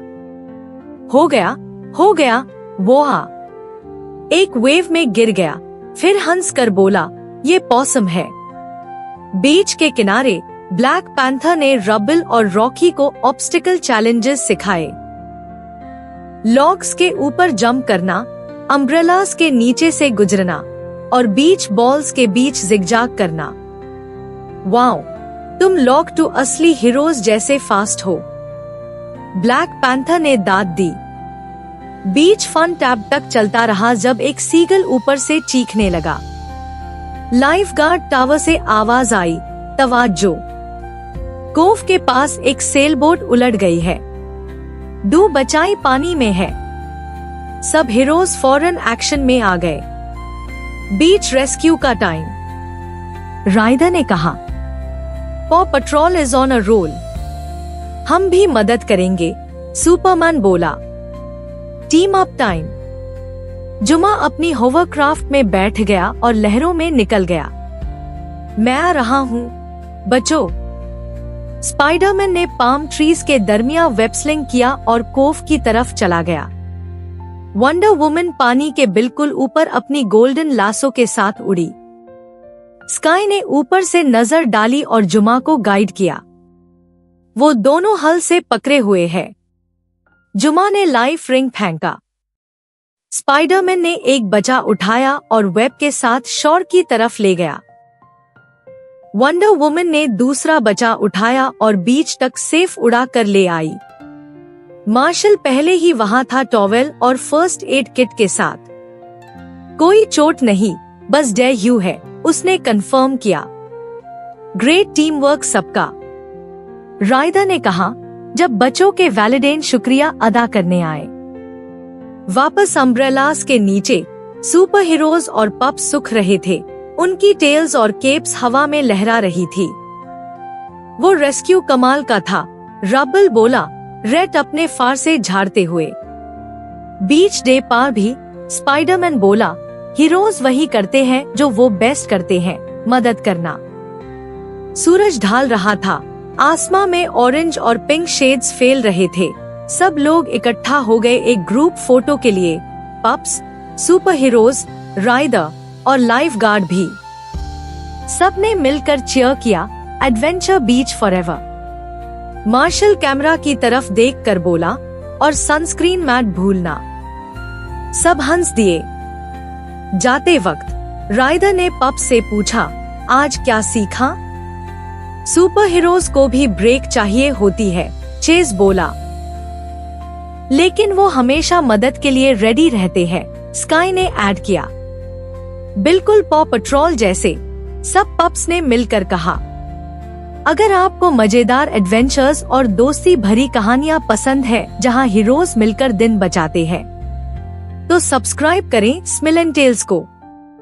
मजा, दोस्ती और दिल से लिखी हुई कहानियां आपका इंतजार कर रही है। लीला द लिटिल फेरी। जादू भरा एक दिन फूलों के बाग में। एक छुपी हुई जगह में, जंगल के एक राज भरे कोने में, जहां धूप पट्टियों को गुदगुदती थी और फूल हवा में गाते थाई, वहां रहती थी एक छोटी सी परी जिसका नाम था लीला। वो सिर्फ एक मशरूम जितनी बड़ी थी और उसके पर चमकते थाई जैसे मकड़ी के जाले पर गिरती बारिश की बूंदें। हर सुबह जब धूप के पहले किरणें दरख्तों के बीच से झलकती थीं, लीला अपने गुलाबी तुलीप के घर में जाग जाती।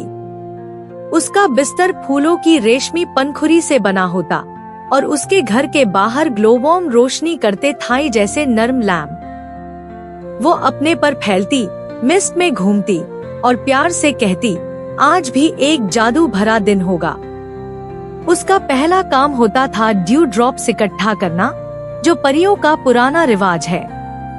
एक छोटी सी क्रिस्टल अकॉन कैप हाथ में लेकर वो फूल से फूल की तरफ उड़ती और रात की छोड़ी हुई पानी की बूंदें जमा करती। ये ड्यू ड्रॉप्स फेरी चाय, नहाने और पर चमकने के लिए बहुत जरूरी होता ही है। ड्यू इकट्ठी करने के बाद लीला चली अपने फूलों के बाग में जो उसका गर्व था। गुलाब, डेसीज, लैवेंडर और फॉरगेट मी नॉट्स उसके घर के चरण तरफ खिलते थाई। वो हल्की सी धुन में गाती हुई पोलन को साफ करती, कमजोर तनों को मकड़ी के जाले से बंध देती और स्पार्कल डस्ट छिड़ककर उन्हें और ज्यादा खिलने में मदद करती। तभी उसने एक भिनभिनाहट सुनी, ओह नहीं, बेनी द बम्बलबी एक कांटे भरी बेल में अटक गया है। एक जादू भरी पाउडर की फूंक और एक हल्का सा मंत्रा बोलकर लीला ने अपने दोस्त को आजाद कर दिया। बेनी ने खुशी से गुनगुनाया और उसे एक पोलन पर्ल दिया, जो कि कीरोइन के दरमियान गहरी शुक्रिया अदा करने का निशान था। दिन भर लीला छोटी छोटी मगर जादू भरी कामों में मासरूफ रही। छोटी फायरफ्लाइज को रोशनी करना सिखाना, छिंती की लाइन बनवाना और एक धूप की किरण को जार में बंद करना जैसे कामों में। लेकिन दिन सिर्फ काम से नहीं था। उसने डैंडलायन के फूलों पर डांस किया, पट्टियों पर पानी से पेंटिंग बनाई और बटरफ्लाइज के साथ छुपन छुपाई खेली। जब शाम हुई, जंगल में रोशनी डीन वेल मशरूम्स और मून फ्लावर्स खिल उठाए। सारी परियां मिलकर ट्वाइलाइट वॉल्स में नाचने लगी, जहां लीला सितारों के नीचे घूमती रही, उसके पर चमकते रहे। दिन के आखिर में लीला ने एक कप ड्यूबेरी चाय ली, अपने तुलीप के अंदर लिपटी और हवा में ख्वाबों की बातें फूंक दी। लीला की दुनिया में सबसे छोटी चीज भी जादू से भरी होती है और मेहरबानी दिन को और रोशन बनती है। क्या लीला का दिन आपके चेहरे पर मुस्कुराहट लाया? सब्सक्राइब करो स्माइल एंड टेल्स को, जहां हर कहानी एक नए जादू का दरवाजा खोलती है। हर क्लिक आपको ले जाता है एक नए ख्वाब, खुशी और चमकते तस्वुर की दुनिया में। एक जादू भरी कहानी मीरा और मोतियों की। कोरल सी के चमकते सागर के नीचे, जहां सीशल महलों और रोशन केल्प बागीचों का एक छुपा हुआ राज था, वहां रहती थी एक जिज्ञासा भरी छोटी जलपरी, मीरा। उसके बालों का रंग था गहरा एक्वामरीन और उसकी पूंछ चमकती थी नीलम जैसे रोशनी से। मीरा को जमीन पर जाने की या लॉगॉन की कहानियों में कोई रुचि नहीं थी। उसका सपना था पुरानी, भूली बिसरी महाकथाएं जो समुंदर के दिल में छुपी थी। अनमेन से एक कहानी जो समुंदर के कछुए फुफकरते थे और डॉल्फिन गाते थे, थी द पर्ल्स ऑफ नेपच्यून की। कहा जाता था कि ये मोती समुद्र देवता ने स्वयं बनाए थे, जो टूफनन को शांत कर सकते थे, समुद्री प्रजातियों में शांति ला सकते थे और टूटे दिलों को भी भर सकते थे। पर ये मोती कप के डीप ट्रेंच में छुप गए थे, जिसे एक पुराना सी ड्रैगन वेलीत की रक्षा मिलती थी। किसी भी जलपरी या जलपुरुष में हिम्मत नहीं थी ट्रेंच के पास जाने की। पर मीरा अलग थी।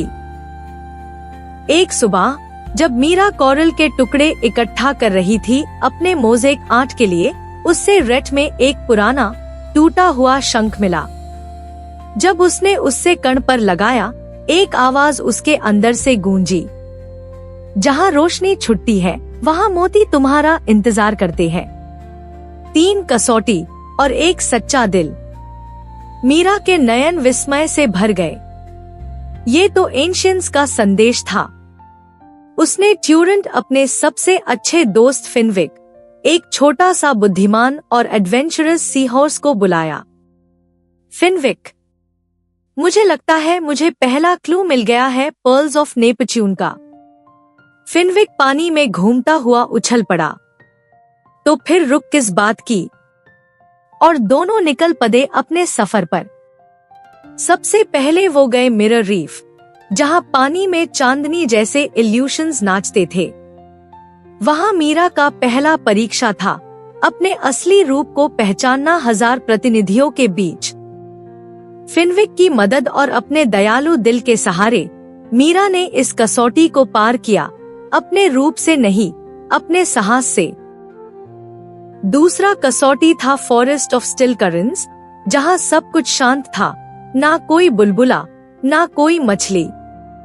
वहां उसे एक रोशन जेली ऑर्ब लेना था, एक सीवीड भूल भुलैया से। पर यहाँ सफलता का राज था धैर्य और समय के साथ तलमेल। कई घंटे बीत गए, छायाएं उसके रास्ते में नाचती रही। मीरा ने घबराहट नहीं दिखाई। उसने सागर के गीत सुने, सांस ली गहरी, और आखिरकार ऑर्ब ढूंढ निकला। ये संकेत था कि अब वो अंतिम कसौटी के लिए तैयार है। एंट में वे पहुंचे डीप ट्रेंच। ठंडा, अंधेरा और गहरा सागर। बायोल्यूमिनेसेंट मछलियां सितारों की तरह चमक रही थी। नीचे था वेलीत का गुफा, समुद्री ड्रैगन। वेलीत था अलौकिक, उसके स्केल द बादलों जैसे, और आंखों में व्हर्लपूल की गति थी। उसने मोतियों को अपने चक्कर में लपेट रखा था। बहुत आए, सब लौट गए। तुम क्यों चाहती हो मोती? उसने घूमते हुए पूछा। मीरा ने हृदय से उत्तर दिया, ना शक्ति के लिए, ना नाम के लिए। समुंदर को चोट लगी है, कोरल मर रहे हैं, जानवर लड़ रहे हैं। मुझे मोती चाहिए ताकि मैं समुंदर में शांति ला सकूं। वेलीत ने मीरा को देखा, गहरी सोच में। आखिरी सवाल, क्या तुम अपनी आवाज किसी और के लिए त्याग दोगी? मीरा घबराई। उसकी आवाज उसका गीत थी, उसका जादू। पर उसने समुंदर के दुख के बारे में सोचा। हाँ, उसने धीरे से कहा। वेलीत की आंखें चमक उठी। यही था अंतिम कसौटी। उसने एक विशेष शंख खोला जिसमें द 3 मोती, एक चांदी जैसा, एक सुनहरा और एक गहरा समुद्री नीला। उनकी रोशनी ने पूरे समुंदर को रोशन कर दिया। तुमने अपने दिल की शुद्धता दिखाई, वेलीत ने कहा। इनका उपयोग समझदारी से करना। जब मीरा और फिनविक लौट रहे थे, समुंदर स्वयं जिए रहा था। कोरल फिर से खिल उठे, शत्रु मिट गए। डॉल्फिन्स रोशनी में नाचने लगे। मीरा बनी एक रक्षक, एक कहानी, एक जीवित कहानी। तब से जब भी तूफान आते या तनाव बढ़ता, मीरा गाती थी पर्ल्स का गीत, और समुंदर फिर से शांत हो जाता। और यूं ये कहानी जारी है। AGAR आपको ये जादू भरी यात्रा पसंद आई हो, सब्सक्राइब करें स्माइल एंड टेल्स को, जहां हर कहानी में छुपी होती है एक चमक, एक मुस्कान और एक सपना। स्माइल एंड टेल्स, जादू भरी मनमोहक कहानियों का सबसे प्यारा घर। सब्सक्राइब करें, बेल दबाएं और जोड़िए हमें और भी ऐसे हाई एन्चांटिंग कहानियों के लिए। बैकयार्ड सितारे, एक बेड टाइम कैंपिंग की कहानी। एक गर्म और हल्की हवा वाली शाम थी जब छोटे जयन और उसकी बहन आमना ने एक्साइटमेंट के साथ अपने बैकपैक्स जिप किए। आज रात हम बैकयार्ड में कैंपिंग करेंगे, बाबा ने कहा, फ्लैशलाइट को अपनी थोड़ी के नीचे रखकर मुस्कुराते हुए। तैयार हो जाओ कैंपर्स। वो सब बाहर चले गए। मामा एक कोजी कंबल ले जा रही थी और जयन अपना प्यारा टेडी बेयर मार्शमैलो मजबूती से पकड़े हुए था। उनका टेंट छोटा था, लेकिन जैसे किसी जादू से कम नहीं। टेंट के मैश से सितारे झांक रहे थे। देखो आमना, जैसे हम स्काई के नीचे सो रहे हैं, जयन ने धीरे से कहा। सोने का वक्त हो गया, मामा ने प्यार से कहा। लेकिन पहले टूथब्रश टाइम। जयन और आमना हंस पड़े जब दोनों ने एक बर्तन में पानी से अपने दांत ब्रश किए टेंट के पास। हाँ, मैं ब्रश करता हूँ, ऊपर नीचे साफ चमकता हूँ। फिर आए उनके पजामास, नर्म और ताजे, जिन पर छोटी छोटी मून्स और सितारे बेंदा। जयन का पजामा तो डार्क में ग्लो भी करता था। फिर दोनों अपने स्लीपिंग बैग्स में घुस गए और बाबा ने लैंटर्न के रोशनी में एक छोटी सी स्टोरी बुक से कहानी पढ़नी शुरू की। एक बार एक छोटा स्क्विरल सितारों को छूना चाहता था। बाबा ने शुरू किया और दोनों बच्चे और पास आ गए, आंखें बड़ी और इमेजिनेशन आसमां तक। जैसे ही कहानी खत्म हुई, एक ठंडी हवा ने टेंट के किनारे हिला दिए। मुझे नींद नहीं आ रही, आमना ने कहा। मुझे भी नहीं, जयन ने जम्हाई लेते हुए कहा। तभी हूट, एक उल्लू ने पेड़ से प्यार भरी आवाज में बुलाया। मामा मुस्कुराई। ये रात कह रही है, अब आराम का वक्त है।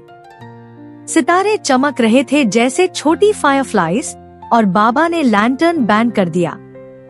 मार्शमैलो टेडी जयन के बाहों में था, स्नग और वार्म।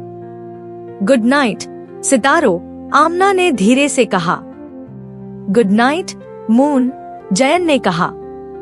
गुड नाइट छोटे कैंपर्स, मामा ने कहा, टेंट सिप करते हुए और दोनों को प्यार से फोरहेड पे किस करते हुए। बाहर क्रिकेट्स एक प्यारी ललेबाई गा रहे थे। रात का आसमां धीरे धीरे टिमटिमा रहा था और पूरी फैमिली चैन से सो गई हजारों सितारों के नीचे। क्योंकि कभी कभी सबसे अच्छी एडवेंचर्स वही होती है जो अपने बैकयार्ड में होती है। मोरल, एडवेंचर के लिए दूर जाने की जरूरत नहीं, बस इमेजिनेशन, परिवार और बेड टाइम का जादू काफी है। सब्सक्राइब करो स्माइल टेल्स को, जहां हर क्लिक एक नए जादू भरे सफर का दरवाजा खोलता है। Craft, create, smile dot. The super Mario Bros movie do भाइयों की शानदार कहानी।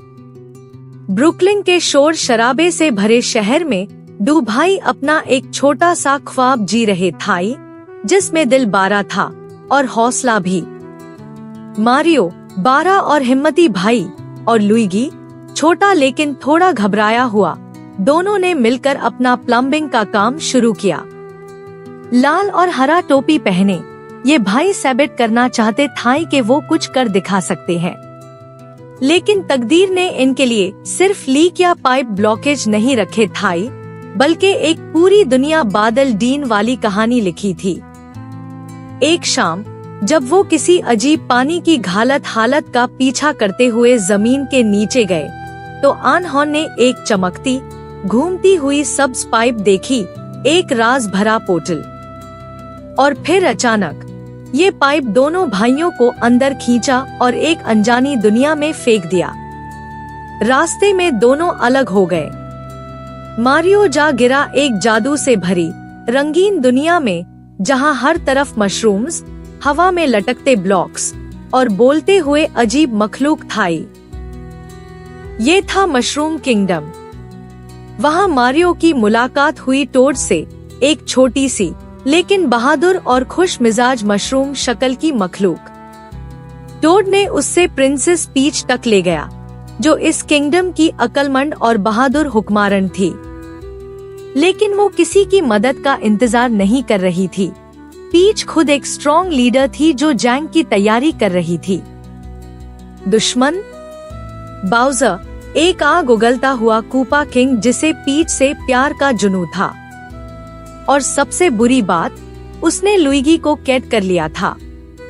मारियो के लिए ये सिर्फ एक किंगडम बचाने का मामला नहीं था, ये अपने भाई को बचाने का मिशन बन गया था।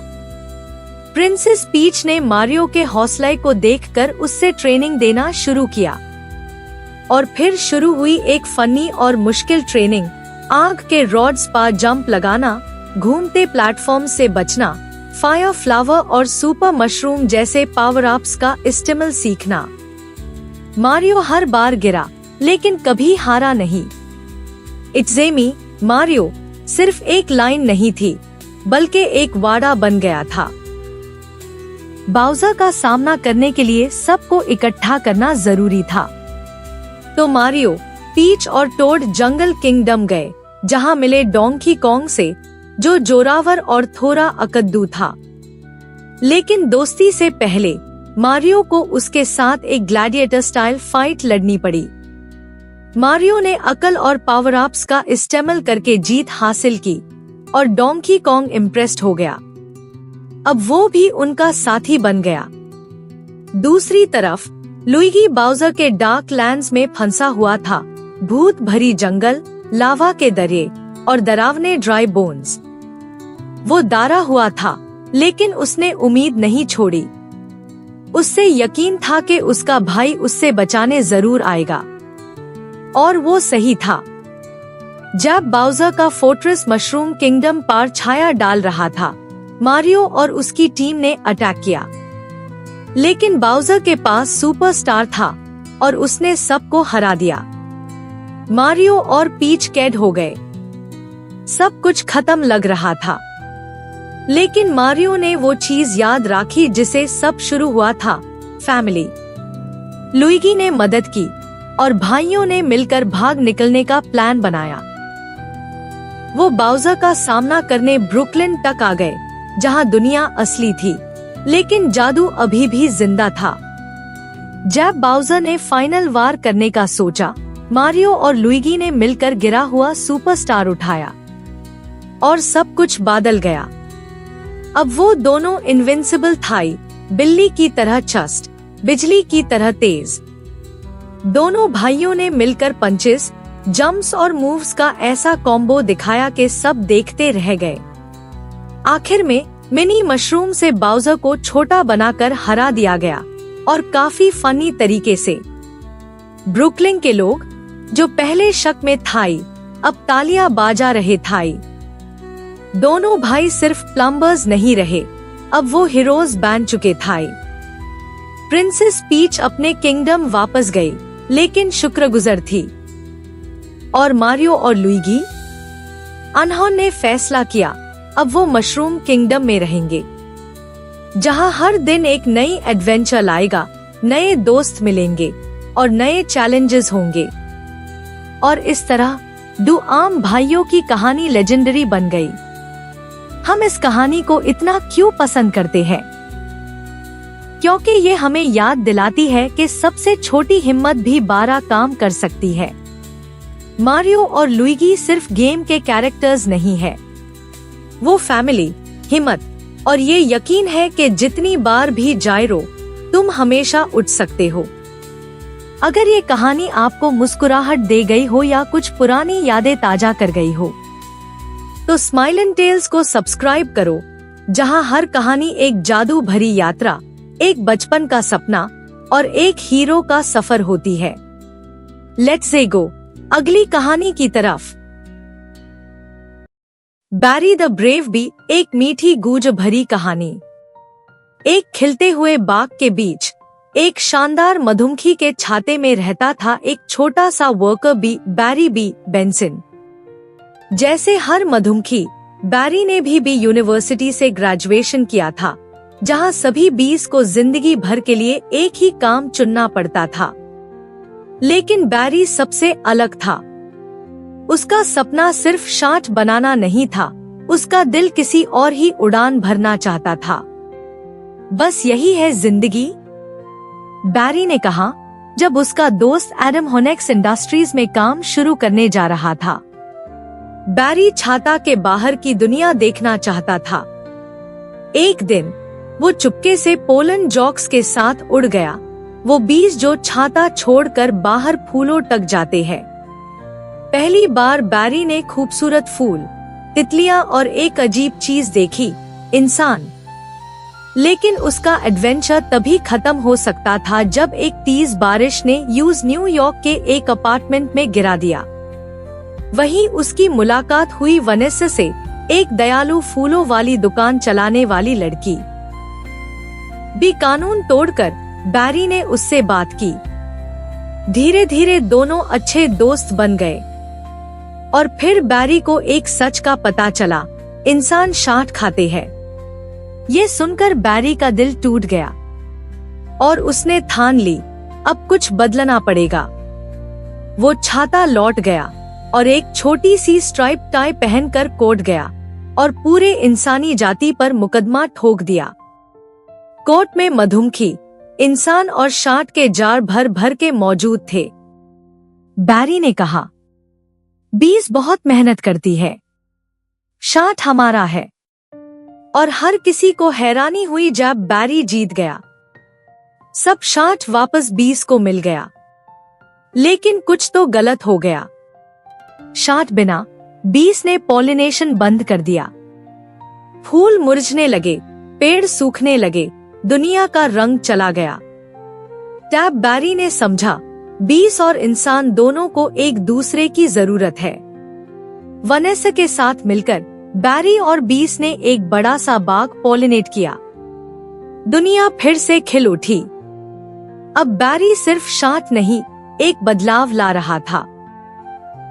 आज वो एक भी लॉ फर्म चलाता है, एक सूरजमुखी के अंदर, जहां बीस और ह्यूमंस दोनों मिलके काम करते हैं। और इस तरह बैरी द ब्रेव ने हमें सिखाया, सबसे छोटी आवाज भी दुनिया में सबसे बड़ी गूंज ला सकती है। कहानी पसंद आई? सब्सक्राइब करो स्माइल एंड टेल्स को, जहां हर कहानी उड़ान भरती है। हर क्लिक एक नए मुस्कान और एक जादुई कहानी के लिए होता है। एल्मो की कहानी, चाय के समय दादी की इमरजेंसी।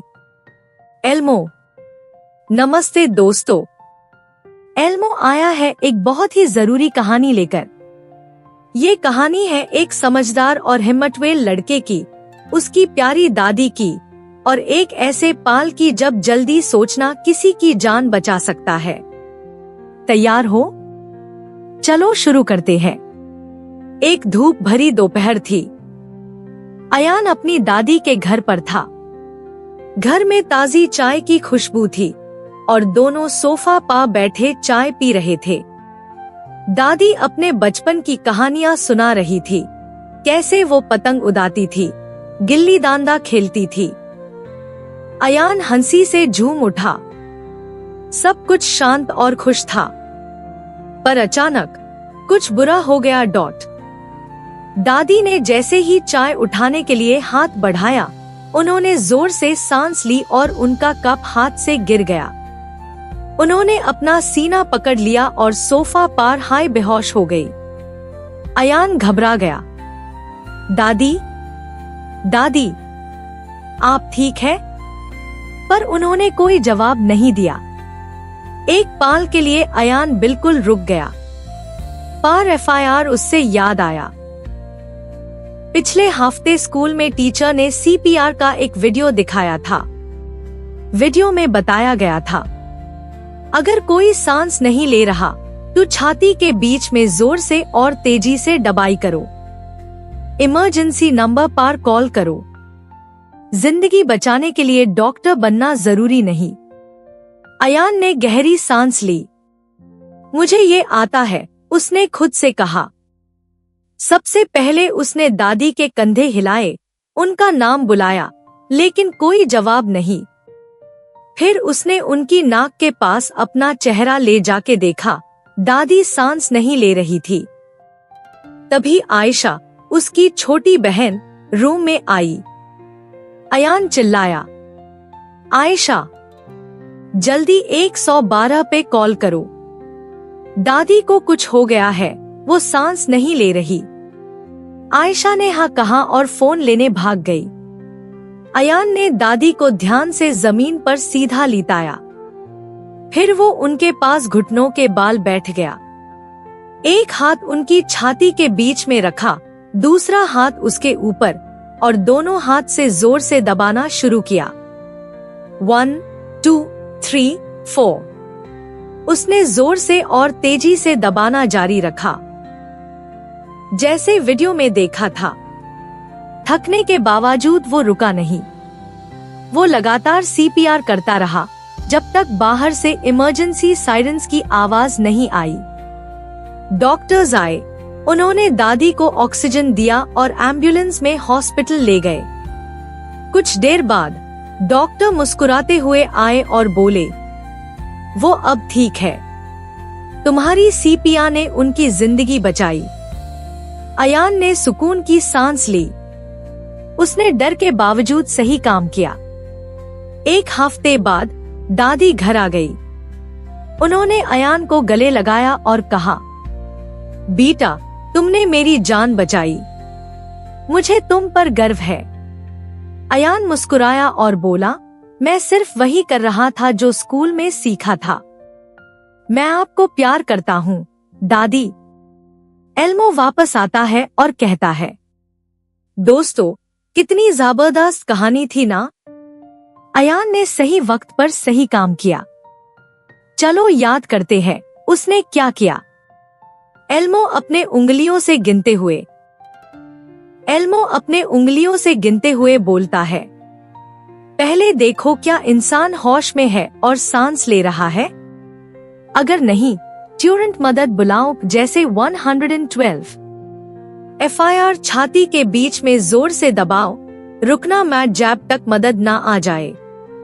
एल्मो गाता है एक छोटा सा जिंगल, पुश पुश पुश, धीरे मत हो।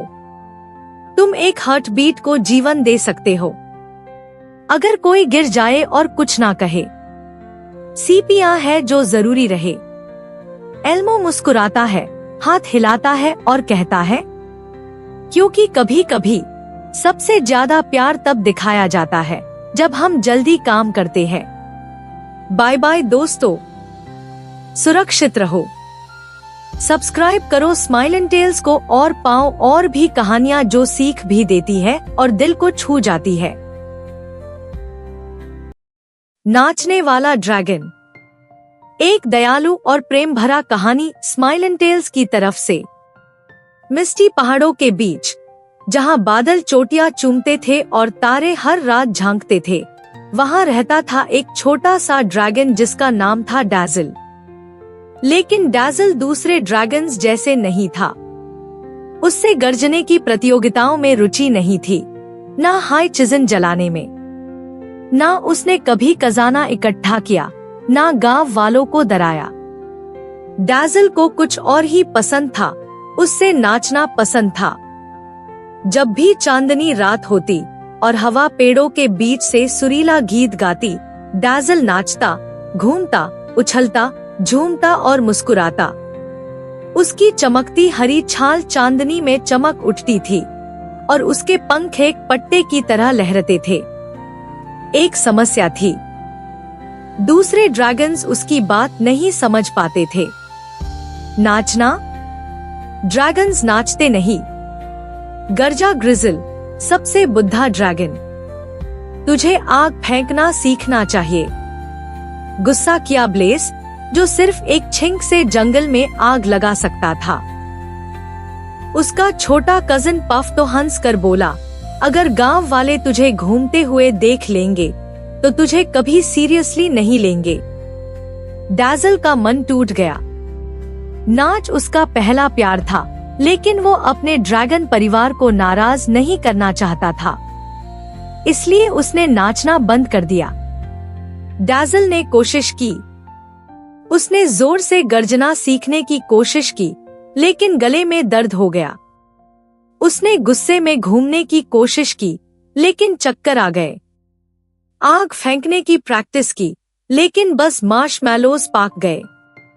हर रात वो अपने पसंदीदा पठार पर बैठकर तारे देखता और उदासी से अपनी पूंछ हिलाता। एक शाम जब सब बादल गया, एक शाम जब वो शांत था, उसने एक नई आवाज सुनी, संगीत। मधुर संगीत पेड़ों के बीच से सुनाई दे रहा था। क्यूरियस होके डैज़ल धीरे धीरे आवाज की तरफ गया। चमकते ह्यू मशरूम्स के पार, चमकदार नदी के किनारे और गुनगुनाती घास के बीच उसने एक छोटी सी जगह देखी, और उस जगह पर सब जानवर चांद के नीचे नाच रहे थे। लोमड़ियां घूम रही थी, उल्लू पंख फैला के उड़ रहे थे, एक भालू एक कछुआ के साथ वॉल्स कर रहा था। बीच में एक बुढ़ा रैकून छोटी सी वायलिन बजा रहा था, मुस्कुराते हुए सबको देख रहा था। डैज़ल का मन खुशी से भर गया। उसके पंजे थिरकने लगे, पंख हिलने लगे। वो नाच पड़ा, वो घूमा, उछला और ऐसी पूंछ घूम दिखाई कि सब ताली बजाने लगे। वाह क्या नाच है, सब बोले। तो जैसे हवा में तैर रहा हो। चांदनी रातों का जादू। उस रात के बाद डैज़ल हर चांदनी रात उस जगह जाने लगा। सब जानवर उसका स्वागत करते, संगीत के साथ, हंसी के साथ और ब्लूबेरी चाय के गर्म प्यालों के साथ। लेकिन एक दिन ड्रैगन्स ने देख लिया। ग्रिजल ने छुपकर उसका पीछा किया।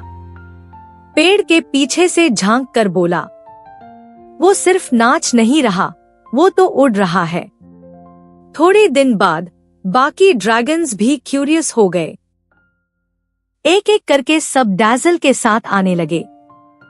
पहले पेड़ के पीछे से देखा। फायर ब्लेस ने एक 2 स्टेप किया, थोड़ा लड़खड़ा गया।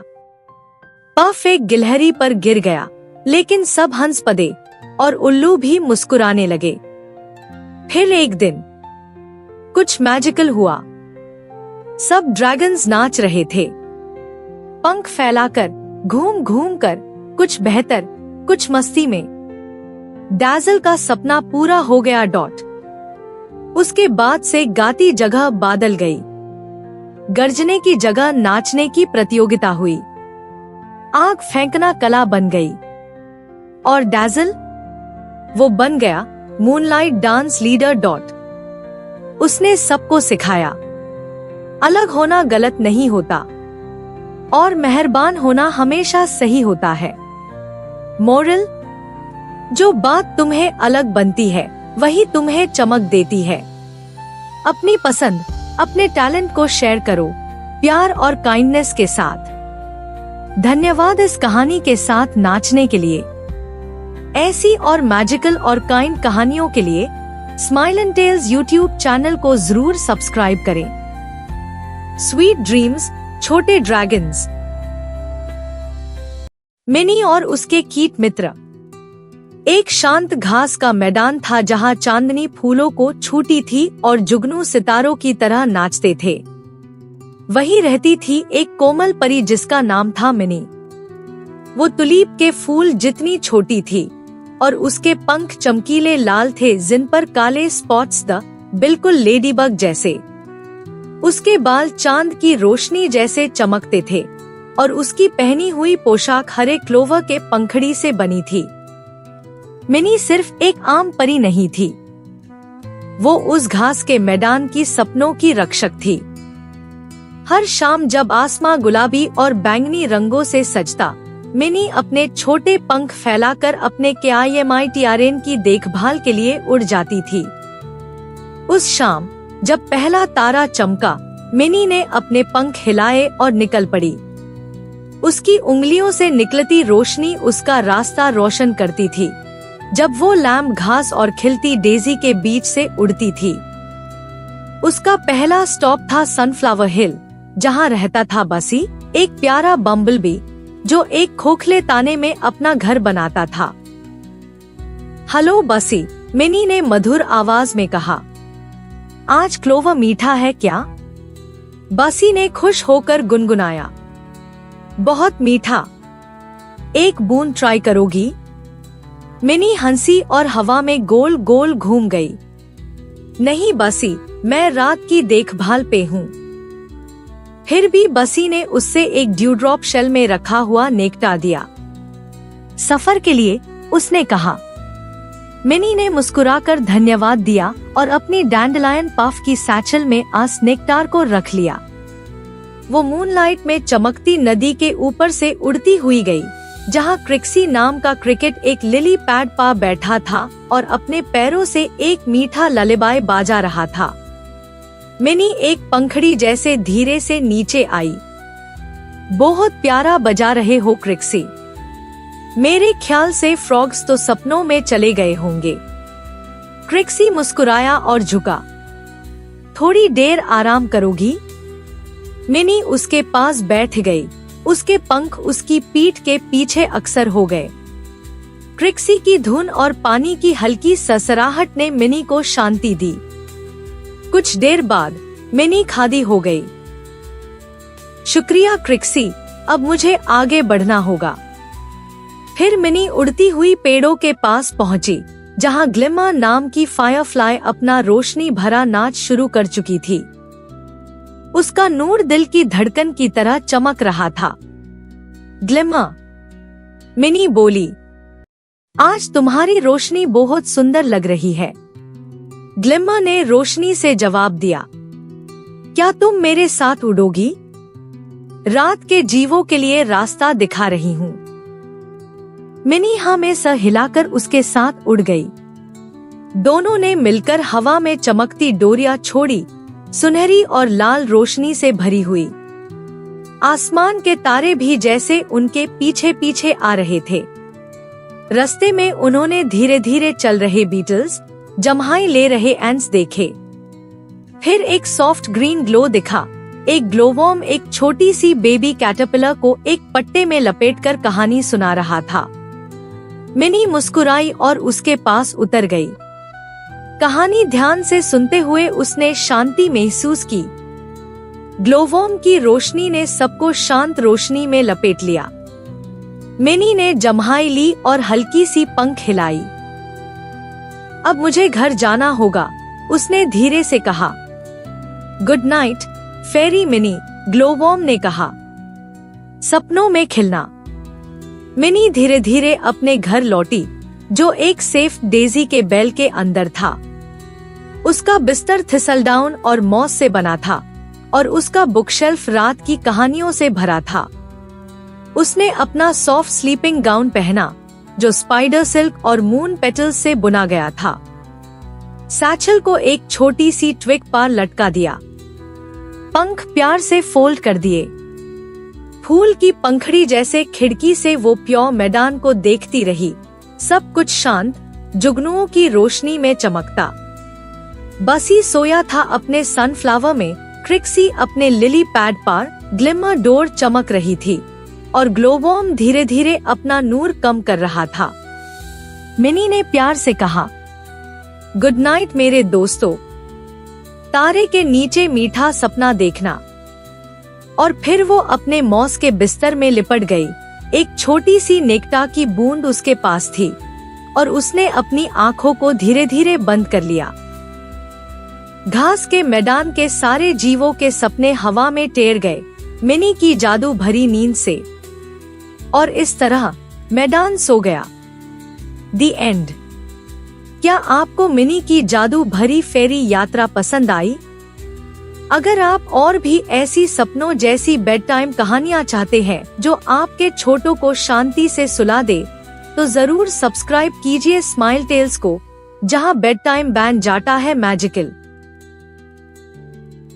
सिंड्रेला, एक bedtime fairy tale Smile Tales के साथ। एक समय की बात है, एक दूर के राज्य में एक दयालु और कोमल दिल की लड़की रहती थी जिसका नाम था सिंड्रेला।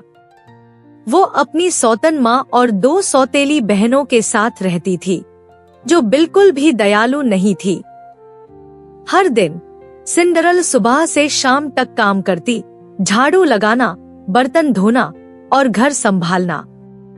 उसकी सौतेली माँ कभी मदद नहीं करती थी और उसकी सौतेली बहनें हमेशा उसे और काम देती थी।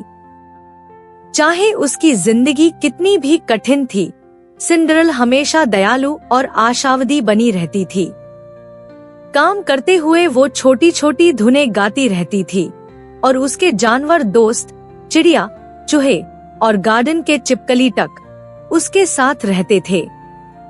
वे उससे प्यार करते थे क्योंकि वो हमेशा उनके साथ प्रेम से बर्ताव करती और अपना भोजन उनके साथ बांट लेती थी। एक दिन राजमहल से एक बड़ी खबर आई। राजा और रानी अपने पुत्र राजकुमार चार्मिंग के लिए एक शाही समारोह का आयोजन कर रहे थे। राज्य की हर कन्या को निमंत्रण भेजा गया, जिसमें राजकुमार अपनी दुल्हन चुनेगा। सिंड्रेला का दिल खुशी से झूम उठा। उसने सपना देखा कि वो सुंदर सा घूंघट पहनकर बॉल में जाएगी और चमकते झुंबर के नीचे नाचेगी। लेकिन जब उसने अपनी सौतेली माँ से बॉल में जाने की इजाजत मांगी, तो उसने कठोर आवाज में कहा, बिल्कुल नहीं। उसकी सौतेली बहनें हंसी, तुम बॉल में जाओगी? तुम्हारे पास तो पहनने के लिए कुछ है ही नहीं। वे अपने शाही कपड़ों में घूमती हुई मजाक उड़ा रही थी। सिंड्रेला ने रोकते हुए आंसुओं को दबाया। उस रात जब वो आंगन के कोने में बैठी थी, उसके छोटे चूहे दोस्त उसे खुश करने की कोशिश कर रहे थे। उन्होंने सौतेली बहनों के फेंके ह्यू रिबन, मोती और लेस इकट्ठा किया। सिंड्रेला के मार्गदर्शन में उन्होंने एक सुंदर सा घूंघट तैयार किया। बॉल की रात सिंड्रेला ने वो ड्रेस पहनी। वो एक राजकुमारी लग रही थी। लेकिन जैसे ही वो निकलने लगी, उसकी सौतेली माँ और बहनें ने उसका कपड़ा फाड़ दिया। अब तो तुम्हारे पास बिल्कुल कुछ नहीं बचा। वे हंस पड़ी और बॉल के लिए निकल गई। सिंड्रेला भागकर बगीचे में जाकर रो पड़ी। ताबा एक कोमल रोशनी चमकी और एक मीठी आवाज आई, क्यों रो रही हो, प्रिय बच्ची? वो उसकी फेरी गॉड मदर थी। उसने अपनी जादू की छड़ी घुमाई और पूफ, सिंड्रेला का फाटा पुराना ड्रेस एक चमकदार बॉल गाउन में बदल गया, जो तारे की तरह चमक रहा था। उसके पैरों में नाजुक ग्लास स्लिपर्स आ गए। फेरी गॉड मदर ने कद्दू को सुनहरे रथ में, चूहों को घोड़ों में और चिपकलियों को सैनिक बनाया। लेकिन ध्यान रखना प्रिय, फेरी गॉड मदर बोली, आधी रात के बाद ये जादू समाप्त हो जाएगा। तुम्हें उससे पहले वापस आना होगा। राजमहल में सभी लोग इस रहस्यमय लड़की से मोहित हो गए जो सुनहरे रथ में आई थी। राजकुमार चार्मिंग उससे आंखों से हटा नहीं पा रहा था। वे पूरी रात नाचते रहे, बातें करते रहे जैसे वे हमेशा से एक दूसरे को जानते हो। जैसे ही घड़ी ने 12 बजे, सिंड्रेला को फेरी गॉडमदर की बात याद आ गई। वो सीढ़ियां उतरते हुए दौड़ गई, लेकिन एक ग्लास स्लिपर उसके पैर से गिर गया। राजकुमार ने उसे उठा लिया, लेकिन सिंड्रेला रात के अंधेरे में गायब हो गई। अगली सुबह राजकुमार ने घोषणा की कि जिस लड़की का पैर इस ग्लास स्लिपर में फिट होगा, वही उसकी दुल्हन बनेगी। राजकुमार पूरे राज्य में हर घर गया। सौतेली बहनें अपने पैर घुसने की कोशिश करती रही, लेकिन सफल नहीं हुई। आखिरकार राजकुमार सिंड्रेला के घर पहुंचा। उसकी सौतेली माँ ने उसे छुपाने की कोशिश की, लेकिन उसके चूहे दोस्तों ने मदद करके उसे बाहर निकाला। जब सिंड्रेला ने ग्लास स्लिपर पहना, वो बिल्कुल फिट आ गया। राजकुमार ने समझ लिया कि उसने अपनी सच्ची मोहब्बत ढूंढ ली है। उसने सिंड्रेला से विवाह करने का प्रस्ताव दिया और सिंड्रेला ने खुशी से हाँ कर दिया। उनका शानदार विवाह हुआ और सिंड्रेला ने अपनी सौतेली माँ और बहनों को भी माफ कर दिया। सिंड्रेला और राजकुमार चार्मिंग हमेशा सुखी रहे, राज्य को प्रेम, दया और हर्ष के साथ शासन किया। The end. अगर आपको ये बेड टाइम कहानी पसंद आई हो, तो स्माइल एंड टेल्स को सब्सक्राइब करना ना भूले और भी जादुई कहानियों के लिए हमारे साथ बने रहे। Sweet dreams little one. Avengers infinity war universe बचाने की जंग, स्माइल एंड टेल्स कहानी। कहीं दूर अंतरिक्ष के अंधेरे में एक शक्तिशाली टाइटन रहता था जिसका नाम था थानोस। उसका एक ही सपना था, दुनिया के आधे जीव को मिटा देना, ताकि बचा हुआ आधा संसार सुकून से जी सके। लेकिन अपने इस खतरनाक प्लान को पूरा करने के लिए यूज चाहिए द 6 जादुई पठार, इन्फिनिटी स्टोन्स। ये stones time, space, power, reality, mind और सोल पर नियंत्रण रखते हैं। थानोस ने अपनी तलाश शुरू की एक स्पेसशिप पर हमला करके, जिसमें आखिरी असगैर्डियंस बचे थे। उसने स्पेस स्टोन को लोकी से छीन लिया और थॉर के सामने ही उसके भाई को मार दिया। हेमडॉल ने अपने अंतिम शक्तियों से हल्क को धरती पर भेज दिया और उसके बाद थानोस ने स्पेसशिप को तबाह कर दिया। हल्क गिरते गिरते डॉक्टर स्ट्रेंज के घर में क्रैश लैंड हुआ और सबको चेतावनी दी, थानोस आ रहा है। Iron Man, Tony Stark, Doctor Strange, Wong और बाद में स्पाइडरमैन पीटर पार्कर इस खतरे के लिए तैयार हो गए। पर जल्दी हाई थानोस के सैनिक ब्लैक ऑर्डर न्यूयॉर्क पहुंच गए और पहला बड़ा युद्ध शुरू हुआ।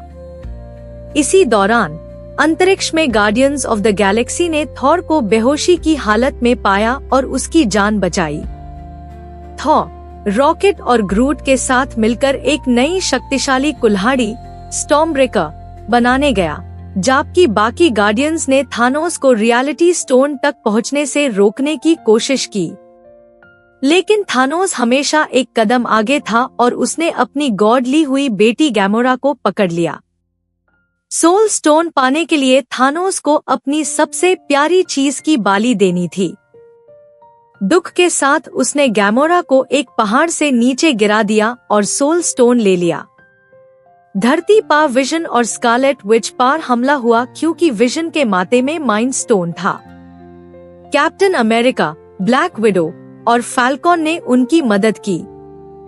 सब लोग वकंदा चले गए जहां ब्लैक पैंथर और उसके सैनिकों ने विजन के स्टोन को सुरक्षित निकलने की कोशिश की। इसी समय Iron Man, Spiderman, Doctor Strange, Star Lord, Drax, Mantis और नेबुला ने थानोस का सामना उसके गृह टाइटन पर किया। एक समय ऐसा आया जब वे उसे हरने के करीब थे, पर जब स्टार लॉर्ड को पता चला कि थानोस ने गैमोरा को मार दिया है, तो वो गुस्से में अपना नियंत्रण खो बैठा और थानोस छूट गया। फिर थानोस वकंदा आया अंतिम स्टोन के लिए। सबने बहादुरी से लड़ाई की। स्कारलेट विच ने माइंड स्टोन को तोड़ दिया, लेकिन थानोस ने टाइम स्टोन का इस्तेमाल करके समय को उल्टा कर दिया, स्टोन ले लिया और अपना गॉन्टलेट पूरा कर लिया। और तब आया वो भयानक पल। थानोस ने अपनी उंगली चटाई। कुछ ही पलों में यूनिवर्स के आधे लोग गायब हो गए। Spiderman, black panther, doctor Strange, Star Lord, Scarlet Witch और कई अन्य हीरोज धूल में बादल गए। सिर्फ कुछ लोग बचे जो हैरान और दुखी थे। थानोस शांत होकर एक अन्य ग्रह पर बैठ गया, सूर्योदय को देखते हुए संतुष्ट था कि उसका मिशन पूरा हो गया है। लेकिन कहानी यहाँ खत्म नहीं हुई थी। अब भी उम्मीद बची थी बचे यू एवेंजर्स के दिलों में।